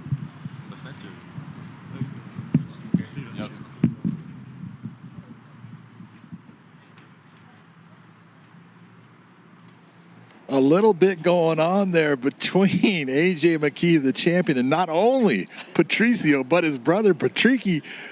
AJ's kind of pulling off the Mike Chandler thing and going after both brothers. What do you think? It's smart. It's smart on his part because he's making sure he's setting up his potential run at 55. And why would he not do that? Honestly, undefeated, explosive. Like, he's one of those guys who's been getting rid of everybody extremely fast. He made his way through this tournament so easily. And then he got to the finals. He made it the way he made it look. It happened so easily that it just turned into this, who's next? Why not take his brother? His brother now is the champion. And the things he said up there was very. He was poking the bear. Yeah. He was sitting there saying, well, he gave you the title. It's only because of your brother that you even have the title. But I'm going to take that from you because it doesn't matter what Pitbull it is. I love how the way he just calmly starts to push the buttons and make it to where now all of a sudden it's a thought process. It's something that, hey, this fight could actually happen and happen fairly soon if he gets a win over Patricio again. Yeah, it could. Look, I expect him to at least defend at least one or two more times after that. So when we talk in terms of fairly soon, we're talking, year and a half, I'd say, maybe 2, because I would still like to see AJ fight Adam Boric. That fight to me is just one of those, the length, the reach, the style of stand-up, the ability to stuff takedowns. It makes for a very fun fight. Absolutely, especially after the performance that we saw from Adam Boric against Mads Burnell. I think he's reaching a new level. That AJ's at that level, and so that would be a great fight to see. Corey Anderson up there being very calm, cool, but he's being honest in what he's saying about this is a business. He is a prize fighter, and he's there, and he changed promotions based upon business decisions that were best for his family. Is that all that it was? I think it was a little bit of everything. Like, if you don't like where the promotion's taking you, leave it. There's no reason to stick around. There's no reason to take abuse, or there's no reason to even deal with that type of nonsense, knowing that if you can go somewhere else and get paid just as well and then have performances that like he's had, the potential, I think also too, when he came over, there was already the talk of there would be a light heavyweight world Grand Prix, and Corey would be put into that. And the potential of making $1 million on top of your fight purses, which they're all getting very well paid, so they're making a ton of money. So in those type of situations, absolutely, it's about business. It is. Well, we're going to talk about business right here because I am lucky enough to be sitting next to the champ, Chris Cyborg. You have come into Bellator. You have been amazing. You put on an unbelievable performance in beating Julia Budd to get the championship. And from that point, you have gone through all of your competition, finishing everybody. You have faced Arlene Blanco in the past. You had a great first submission victory of your career, great performance. What is it that you have to do to prepare yourself to fight Arlene again? I think the hard time you'll be, the hard moments if you be the champion, but the hardest for you keep the champion. And I know how it is. You have to continue work hard. And I know we have got the 5 rounds. We have to. I getting better every day, like her getting better every day too, because this is #1 contender. And I think you're gonna get great fight. And just have a patience for the momentum for finish the fight. Arlene, I got one more question for you. 'Cause you came from a boxing background. You were a champion with, I think it was IBA, WIBA, and WIBF also, right? Your stand-up has always been what has led you in MMA, even though your ground game has consistently gotten better and better throughout the time, and your defensive wrestling has become awesome. Knowing that she likes the stand-up, knowing that she actually likes to get into those brawls at times, is that part of what you want to do, is use that boxing to force her into a fight where she's just starting to brawl instead of actually being a technical fighter? I mean, at the end of the day, it is MMA, so the fight can go anywhere. I mean, like, I train extremely hard in all aspects. I've had to work extra hard to catch up on the wrestling and the jiu-jitsu side of things. But I mean, I say it every time, like, at the end of the day, my fight name's Anger Fist. I love to throw down. So, I mean, yeah, obviously there's all aspects of it, but I mean, the crowd's going to love what they see, because you've got two people that both love to throw punches, and yeah, it's going to add, at some stage of the fight, that's what we'll be doing, throwing down, biting down on our mouth guards and throwing punches. But yeah, obviously the fight's going to go everywhere. You know, it's an MMA fight, so there's going to be wrestling, there's going to be jiu-jitsu, there's going to be kicks, there's going to be punches, and it's going to be a fun one for the crowd. How much stock do you put into the fact that the first fight was under COVID restrictions, not being able to come to the States and really do your full camp here for that fight, and now here, this time you've been able to come here, and you've been here pretty much for your full camp? Yep. No, I got a solid, like, first half of my fight camp back at home at Freestyle MMA. You know, training with my training partners, like the UFC featherweight champion Alex Volkanovski, and like, you know, he's camped there. So I had an awesome start to fight camp. Then came over here to Jackson Wink and you know, training with my coaches and building on the momentum that we worked on for the 6 months that I was over here last year. So you know, obviously I was training for the two girls that I fought last year, Diana and Pam, but in the background, we were working on the Chris Cyborg fight camp. That was the goal. How does that make it? How does your confidence grow from knowing that you're back in kind of a routine for a real camp? Yeah. That you went the way you were structured, or you're used to it being structured, and that makes a big difference when it comes to your confidence. You're going into a fight, someone like Cyborg. Yep. During the COVID situation, it wasn't the same, and mentally. Oh, definitely. Like, I had Coach Wink meet me at like the start of fight week. We hadn't been able to go through any game plans or anything like that. So it's kind of, yeah, to be able to sit there in camp and actually work on things that we want to work on and take into this fight and know that I've got, you know, it all under control and I'm ready to sort of showcase it. It does give me more confidence than last time. But in saying that, I went into my taking no like credit away from my coaches and everyone who helped me prepare for the last fight camp, because I came into that fight ready to fight, and I was prepared and I was mentally like switched on, but it just didn't get my way, and that's what happens sometimes in the fight game. But this time, as I mentioned to you before, Scott Coker's not going to keep handing me these title shots, so you know, I've got to eventually win it, and you know, this is it. So yeah. Like, I respect everything that Chris has done in her career. She's left an amazing legacy and has an amazing legacy, but it's my time now to put some respect on my name and leave my legacy, and this is what I want. This is the Bellator Featherweight World Championship is what I want.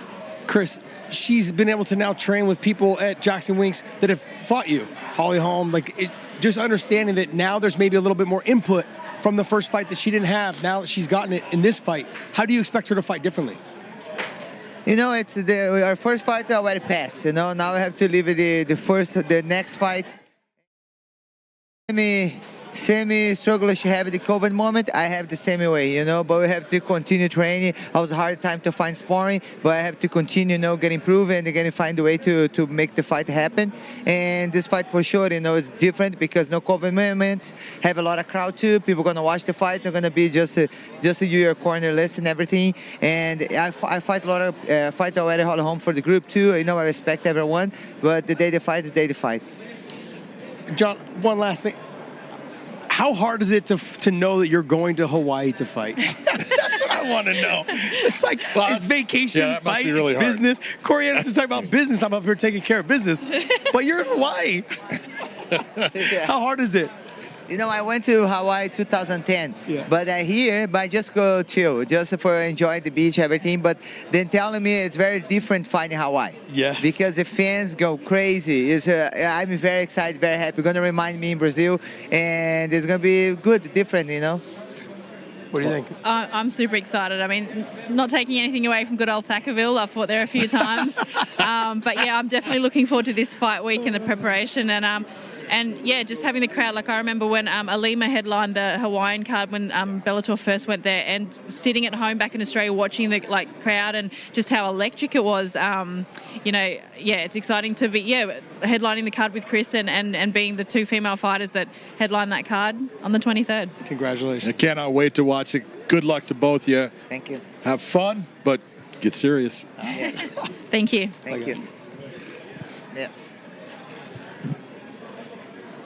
All right, next up, we're going to be having the man that does all the overtime work, Corey Anderson, coming up here to talk to us about being in the finals of the light heavyweight World Grand Prix. It should be an electric fight between him and Nemkov.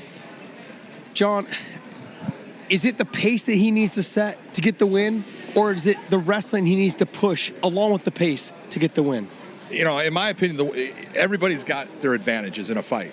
And if you're looking at Corey, there's things that he has an advantage of when you're talking about the fight. Corey, against any light heavyweight, has the advantage of he can push a pace because he's got lungs, man. He's a cardio machine.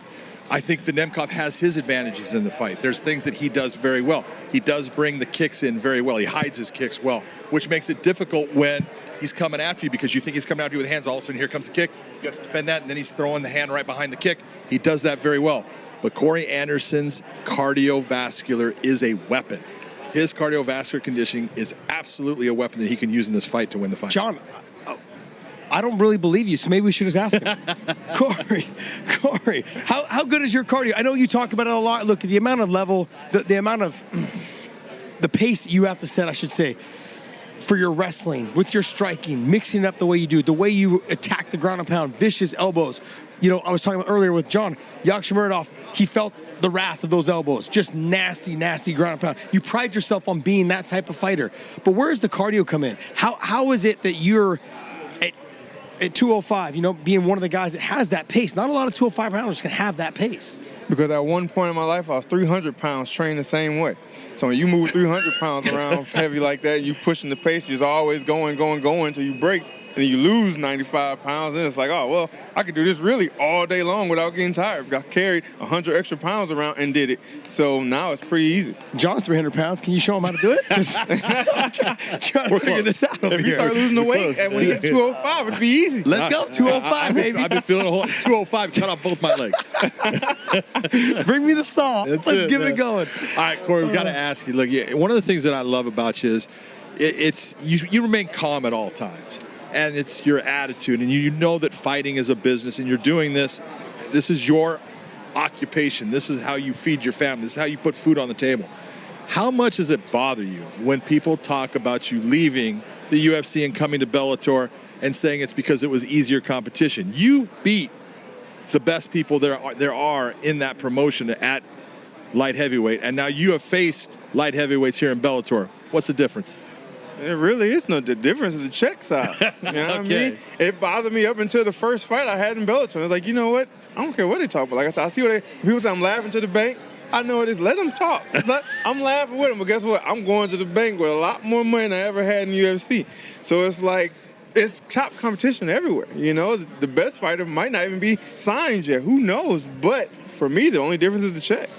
I look at it a couple different ways, John, is that Scott Coker said this for years, even back when he was promoting Strikeforce, is look, they're going to do their thing, we're going to do our thing. And the same thing holds right now. The UFC is going to do their thing. Bellator's going to do our thing. And you're doing your thing here in Bellator. You're in the finals now. What kind of threats does Nemkov pose to you, especially in the wrestling department? Because you love to utilize your wrestling. On the stand-up, I would give him a little bit of the nudge. I'm going to tell you right here to your face. I give him the edge on the stand-up. Okay, but he's got to get that big foot up to your head at 6'3". That's not going to be an easy task for him. 100% agree. I give him the nod on the stand-up, too. Like, my striking is good, his striking is good, but he has kicks. As I heard John say, he has kicks, and we all know I'm not a kicker. I'm a wrestler. I was built to go forward. I'm built to go through you. I'm not built to try to get around and do nothing fancy. I'm not throwing spins. I'm not throwing head kicks. but he can. He can throw them quick. And like you said, you don't see him. Like, he'll be throwing his punches, but the things, you don't see the kicks, but you have to see the tails. That's the thing about being a good MMA fighter. When you study his film and you study everything about him, you start realizing when he goes to throw the kick, it's a tail. He shows what he's doing. So you just got to keep your eyes open. That's the thing. Like I say, the punch you get knocked out with is the one you don't see. So that moment you blink like this from a punch, you don't see that tail, and the kick comes because kick is fast. As long as I keep my eyes open and keep my focus on him and do my thing, I should see those kicks come. Corey, I know you do a lot of research, a lot of tape study. When you watch Nemkov and you watch his wrestling, because you saw him go 2 times against Phil Davis, who you know is an outstanding wrestler, and you saw Davis at times look for the takedowns that never really get him the way he wanted. What is it that you can do that's going to be different in that?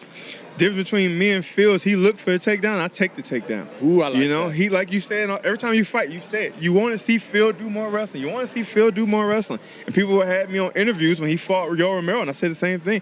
Like, if he go out there and move and use his wrestling, he can win.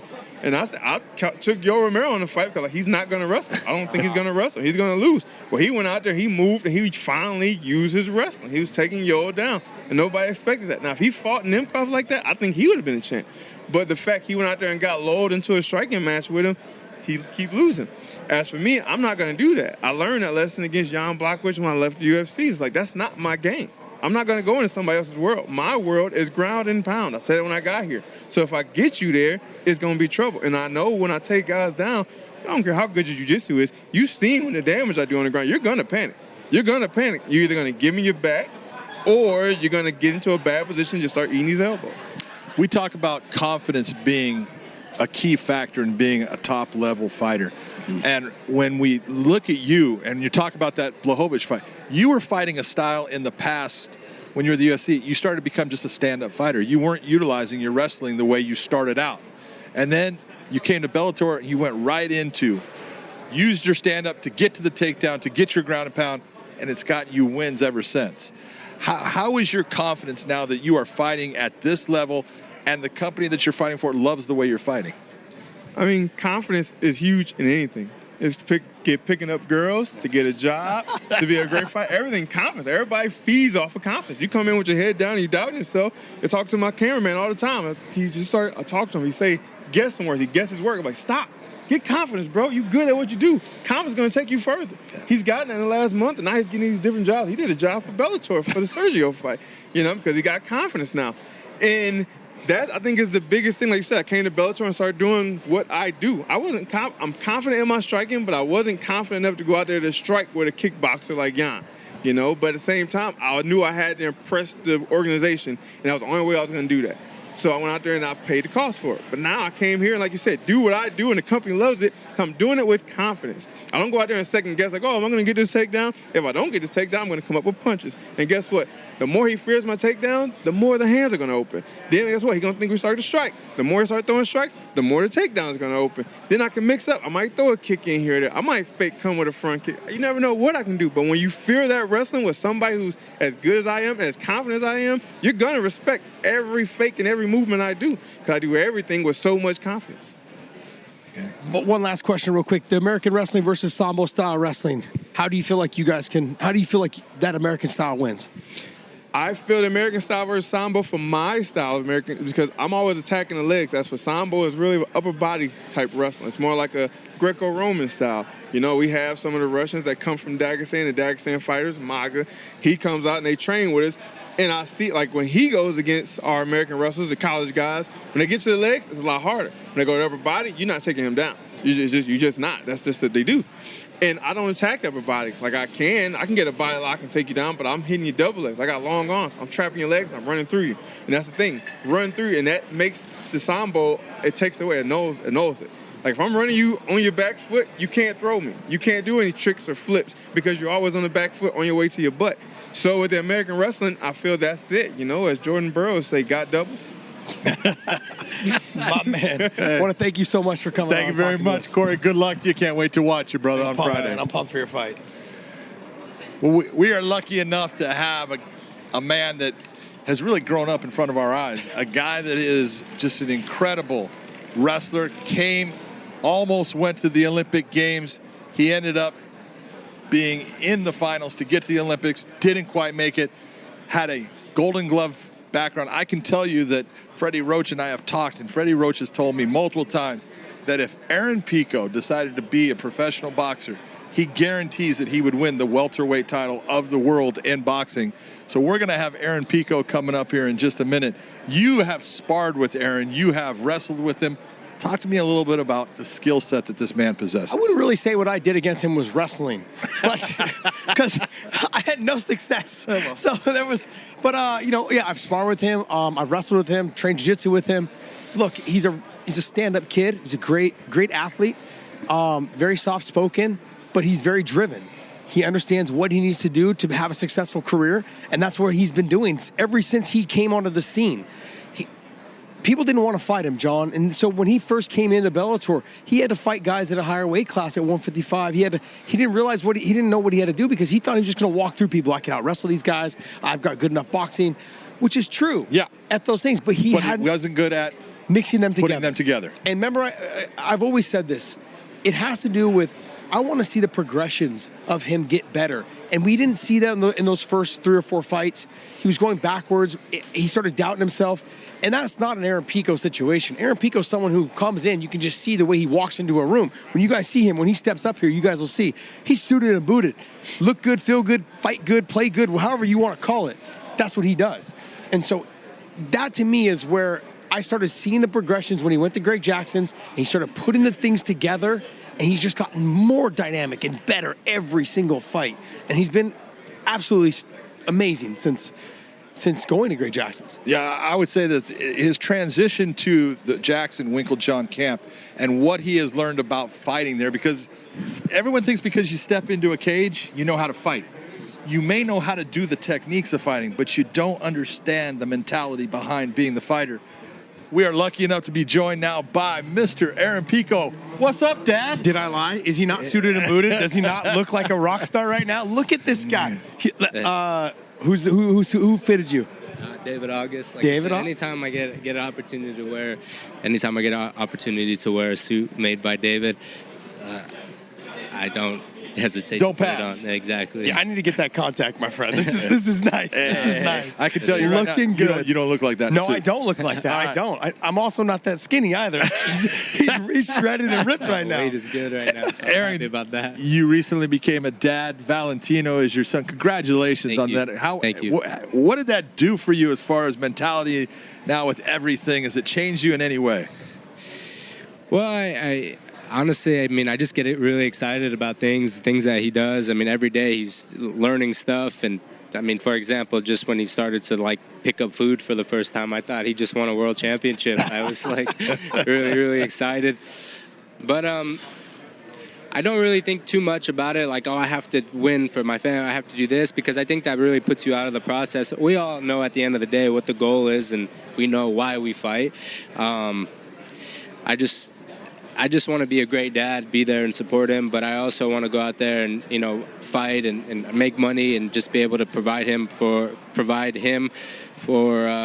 whatever he wants to do in life. I want to be able to be, you know, there for him and just be a great dad, like I said. I'm going to be as honest as I can be as far as the way I saw things. When you first came into MMA, you were kind of lost. Yeah, I was. And that's okay. You know, everyone thinks because you can wrestle great or you can strike great that, oh, you're going to be great in MMA. It takes time to get those skill sets and to mesh them together.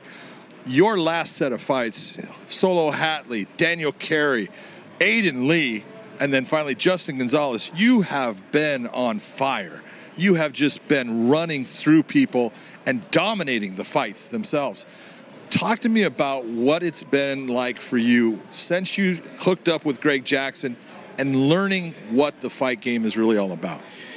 Yeah, I was just talking to my dad about this, and not many people know that I had no MMA experience really coming into it. I mean, I had pancration fights, I had boxing, I did some jiu-jitsu with Eddie Bravo, things like that, but I never really knew MMA, and I really found out, I was, like you said, I was lost, and everything in the cage was happening so fast. I did my best, but, you know, it caught up to me. But now being with the coaches that I have in Albuquerque, I just have time to work on being an MMA fighter. Every single day, I'm in the gym 3 times a day, 4 times a day, working on what I do. That's fighting. You know, I'm not doing one specific thing. I'm not boxing. I'm not wrestling. I'm just blending it all together. Of course, you have your days where you wrestle, you do jiu-jitsu, etc. But at the end of the day, you're really learning how to fight. And the most important thing is I have coaches that are invested in me, and they're with me every single day. So I think I'm at a good place. Stuff is starting to slow down in there, but it's not 100%. I'm not there where I'm like, I see everything, and I don't know if somebody ever gets there, to be honest with you, but I'm damn sure trying to strive to be there. But that fast pace that happens there, I think it keeps me sharp. But I'm just learning, and I'm just enjoying the journey. So that's the most important thing. Before, I was so like, I was telling Greg Jackson this the other day. I said, man, I was putting so much pressure on myself that I had to be the youngest world champion. I had to do this. And I said, you know what, Coach, none of that shit happened. And I said, so I just get that out of my head now, that it will happen when it happens. I'll just enjoy it. And I'm having the time of my life. I really am. Do you remember what I said to you after the Justin Gonzalez fight? That I'm looking a lot better, I think. Yes, yeah. It was, but I said it a little bit more, a little bit better than that. A little better than that. It really just comes down to, there was progressions that I wanted to see as you, from the Solo Hatley fight on up, right? But there was a lot of questions to be answered. Mm-hmm. And could you mix it together was the number one question. Could you utilize your boxing and your wrestling together? But in that fight, you utilized everything. I mean, at one point you threw a spinning back kick. Yeah. And it didn't land, but it was still the thought process was there. And those are the progressions you want to see, from the striking to the wrestling, the ground and pound, making the space to get back up, letting the ground and pound go again, entering back in, blocking the face. There were so many things that you did. And I just want to make sure, because there was a moment there where John and I do our weigh-in podcast, and we were talking about, this is not the Pico that we were hoping to see when you were not having success. Yeah. It was frustrating for us because we knew your level of talent. Seeing you now, I can just only say this, and I say this all the time to John, I'm proud of you, man. No, I'm truly proud of you. No, I appreciate you saying that. There were some decisions, obviously, I wasn't supposed to fight some certain guys and things like that. I probably should have spoke up and said no. But I think a lot of people had confidence in me and knew and seen me spar and has seen me do really good against guys. But the thing is that you can be really good in the gym and be, but as a young person going into fights, I think you should just take it as slow as possible, because you have nothing to gain by being the youngest anything. It will happen when it happens. And I think if I were to know the stuff that I know now, I would tell myself, just take it one step at a time. And I would tell myself, hey, the fights that you didn't want to do, you should have just spoke up and said, hey, I'm not ready for them. Just enjoy the process. I should have enjoyed the process. But you know what? Everything happens for a reason. One last thing. You were scheduled to fight Jeremy. That fight he had to pull out. And now you have a new opponent in Adlai Edwards. Adlai Edwards. Yeah. What do you know about him, and what is your thought process? 9-1 coming in. He says he's been looking for the big fight to showcase his talent. What do you think? Yeah, I've watched a lot of film on him, as much as I could find. I know he's a D2 wrestler. He's an All-American. When he gets pressured, he goes for blast doubles. He looks for kicks up the middle, right head kicks. He's orthodox. Hasn't been off his back much. So you don't know much then? No, I don't. You don't know much about it? I know. It's like just listed every single thing. Like I said, most people will say, oh, well, you have, it's a big target on my back. So the thing about me and my coach is we study. So I've studied everything about him. So he probably knows, I know more about him than a lot of people do now. So I still am studying him. Well, I'll tell you, you came into MMA kind of a young boy. You really did. Now you're a man here, and all I can tell everyone is, man, if you need to see someone fight Aaron Pico this Friday on Showtime, this is the man to watch. Thank you, guys. Good luck, my man. Good luck, brother. Good luck. Thank you.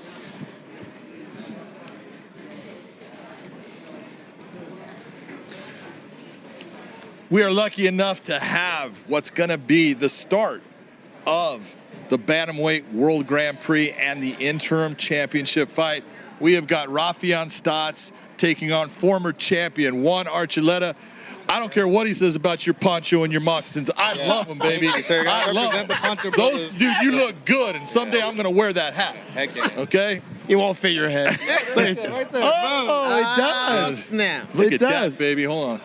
It looks like a yarmulke on him. It's so small. There you go. It's kind of sitting up top. Yeah. John's not worried about it ruining his hair. He wakes up like that. The hair doesn't move. On and everything too. Oh, Juan, you have been to the very top of the sport. You've been the champ. You got that chance. You won the title, and then you lost it when you went against Sergio Pettis. But it was a tough, grueling fight. You broke your foot in the first round. I know that. What does it mean to you to be able to get that shot of getting that strap back around your waist? I mean, it's awesome. I'm so blessed with this opportunity. Unfortunately, Sergio got hurt, reached out to him and said thank you for the opportunity, obviously. And definitely fighting, I feel like a harder opponent in his teammate Rufion Stotts.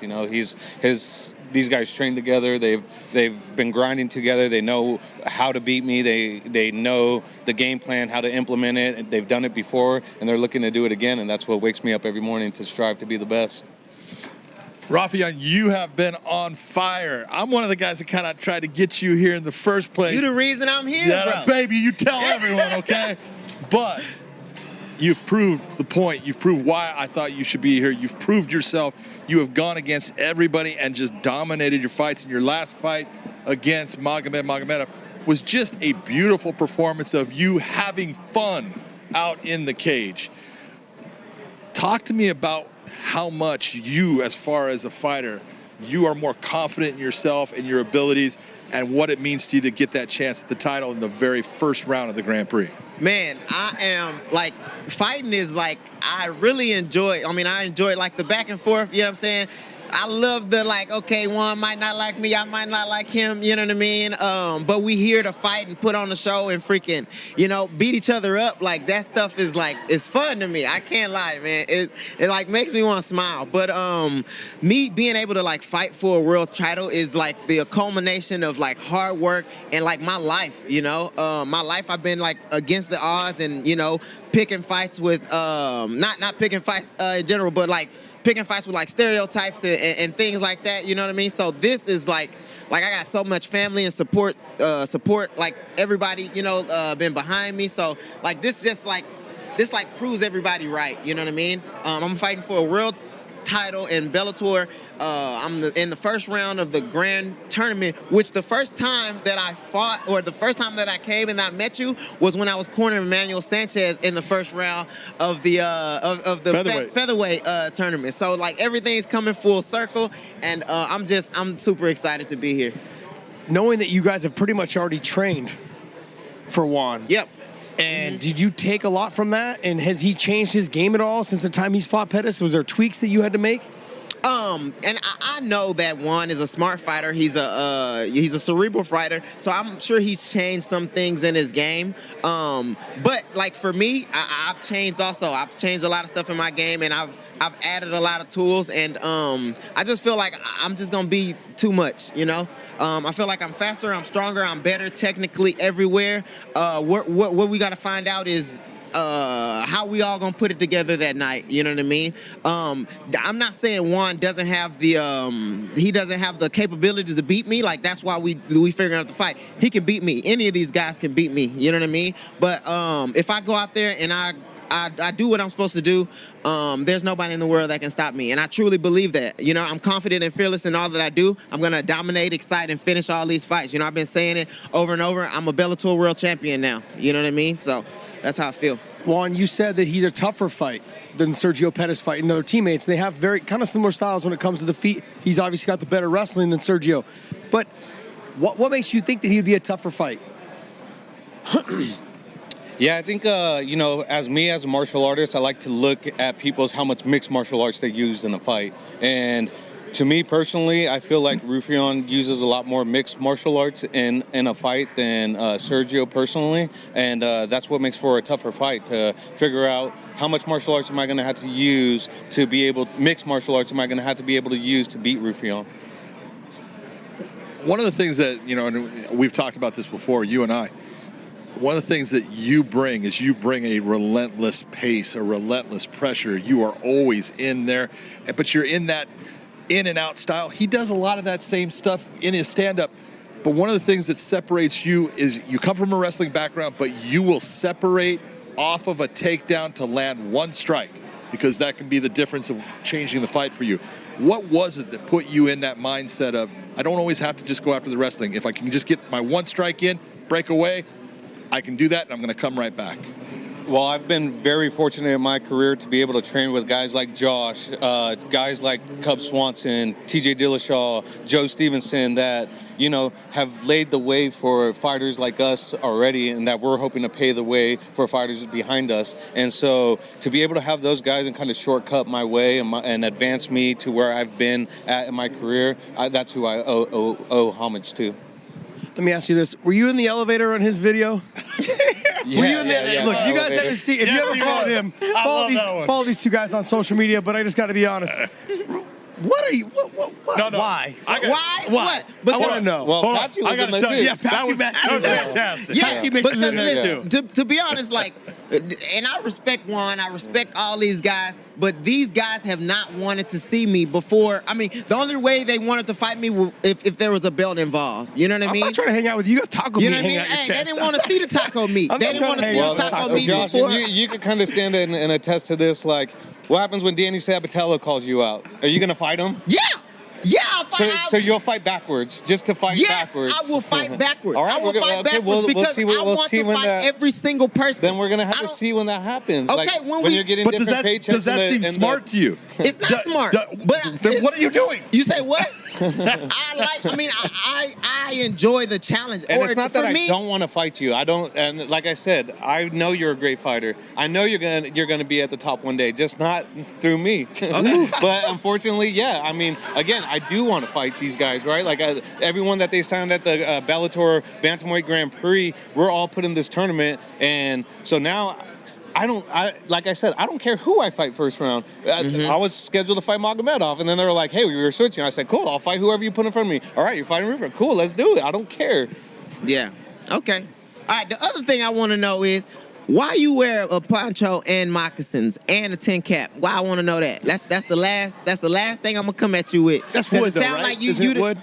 It's got a wood brim. Are you saying you don't like his style? Wood brim, yeah, redwood. I don't. Yeah, I don't get it. I just don't get it. It's paying homage to my culture, right? Like, okay. you got homage. You got Spaniard. You're Nigerian. What would you wear to pay homage to your culture or your ethnicity? I wear my Nigerian flag. He's wearing his taco. There you go. And I'm wearing my taco. There you go. Well, I'm paying homage to my Poncho brothers, to the people that came before me, my Apache relatives, the Spanish people that came and cultivated this land with some of the Apache Indians, and I don't know. I didn't get to choose how I was born, but guess what? I get to love to represent it, and love to represent where I come from and who I am as a person. Okay, and I can do that to express that. That's a good enough answer. That's a good enough answer. I know now. You know what I mean? So Well, I want to tell you, look, I love the fact that you are both representing Bellator in the Bantamweight World Grand Prix. I cannot wait for your fight. Juan Archuleta. Thank you, sir. Good luck, sir. Rafion Stotts, good luck, sir. We cannot wait to watch it. Don't leave me hanging right now. Don't leave me hanging out here. I was not in front of the fans. All right, guys. Thank you, guys. All right, guys. Let's get it. See you, brother. Just leave the taco meat hanging out there. Yeah. No. All right. What do you think about this fight coming in? Because I really looked at it, and you're right. Juan comes from a wrestling background, but he's changed his style completely. Rafion comes from a wrestling style, but he hasn't really, he's gotten better in the stand-up, but he hasn't gotten away from the wrestling. I don't want to say they're mirror images of each other, but they're so well-rounded. They're both very good wrestlers. They're both good on the feet. Juan's got a different style of stand-up where he switches stances quite a bit now. But Stotts, he also switches stances. But I think that's because he utilizes wrestling one direction, he stands one direction. I think Juan does it as well. He just hides it a little bit better because he comes from that camp that all the other guys that do that switching, the TJ Dillashaws, Cub Swanson, that stuff. So I really think it's going to come down to who can get to the chin first and start setting precedent and who dictates the pace of the fight. Because at the end of the day, if Stotts is able to dictate the pace of the fight, he's going to win this fight. If Juan's able to dictate the pace of the fight, my man, have a seat. If he's able to dictate the pace of the fight, he'll start to take it over as well. Yeah, their styles match up so well. What's up, stud? It's going to be an interesting fight that anybody can win, and it's really going to be, can Juan Archuleta maintain that in and out and confuse Stotts with his stand-up, which will help his wrestling, which will help him get to his strike. So, yeah, great fight. Look, overall, it's going to be a great fight. That's the biggest thing that people should take away from this. Stylistically, it's going to be a fun fight. Both going to stand, both going to wrestle. You're going to see a true mixed martial arts fight. All right, this is the fight. We talked about this back in July 31st of 2021. Probably the biggest fight in Bellator history. And it was so big, and because AJ took the featherweight championship and the World Grand Prix title, had to come back and do it again. Patricio Pitbull, a pillar in the Bellator family at featherweight. He's been a multi-time champion. What is it like for you now being the champion, being the guy that has the belt, AJ, and now you have the target on your back? I would say it's just staying humble, you know, keeping my mind right, staying active, staying in the gym. Activity is a real big key to me, keeping myself hungry, you know. Same fight, you know, same fight, same game plan. I didn't really get to utilize anything we went over or expected to have to use in the fight. So going into this one, it's the same game plan, and I'm just looking forward to it. You say it's the same fight.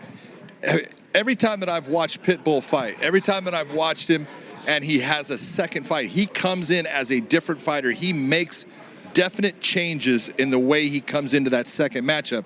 Don't you feel that he's going to do that coming in against you?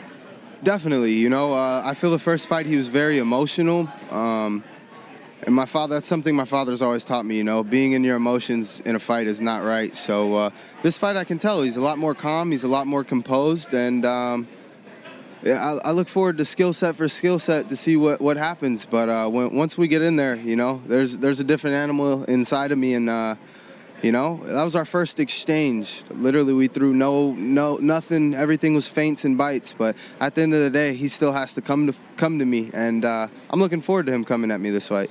How do you think he's going to change that though? Because like you said, it was in the very first exchange that all this happened. So how do you think he's going to make those changes and those adjustments? Because in the past, you fought guys like Daniel Strauss, came back and made some adjustments and then had success.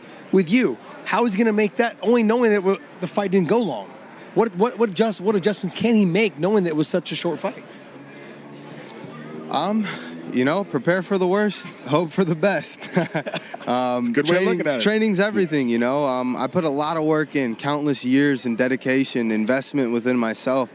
So that first fight, it was what we expected, you know. Now this fight, obviously it's going to be a fight, you know, and it's going to be more than a round. I don't think it's going to go past the second, though. He's got to come to me, man. At the end of the day, you know, the first fight I didn't bite on a single feint because I knew he had to go, and it's the same thing going into this fight. He has to go. John and I were talking earlier. Normally, you're the one that rushes out to the center of the ring or the cage. In that last fight, he kind of took the center of the cage, and you were the one on your back foot. The only time I've ever seen you not do that was against Benson Henderson. But you were piecing Benson up, hitting him with some good shots, landing some good kicks, because the speed was the factor in that fight. How do you make the adjustment in this fight to start taking that center of the cage, start pushing AJ back on his back foot? Like he said, I'm gonna cross the line. Yeah, that's it. Let's be violent. Release the Pitbull. Yeah. Let's go. Patricio, every time that you fought Daniel Weichel the first time, I refereed that fight, and you got hit with a big shot. It hurt you. He almost had you out in the fight, and you came back. And back then I used to say that you fought with a rage inside of the cage. You were always the angry guy. You had like a chip on your shoulder. And then you kind of got rid of that. You fought really smart all the time. You were in control of everything that was happening inside of the cage, and you just dominated where the fight was going to be. Like Josh is saying, this is the one time that we saw that you weren't that guy from this point able to control that cage. What is it that you've done to make it to where that can happen?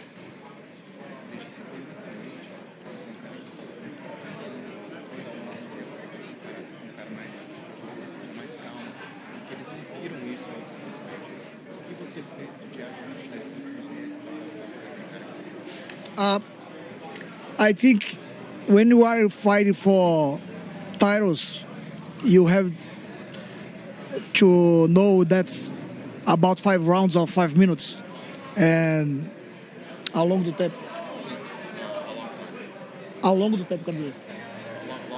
Along the time, we start to be more calm and smart and trying to control the fight, what is going to happen. So my mistake was I was very calm, and he capitalized that and kicked my face, and he was very good congratulations to him, but now it's a different day. Do you look at it like that? Do you look like, hey, that fight didn't happen, I have to reset if I'm going to get the win in this fight? Do you have to act as if like that fight never happened, now this is a new beginning for you?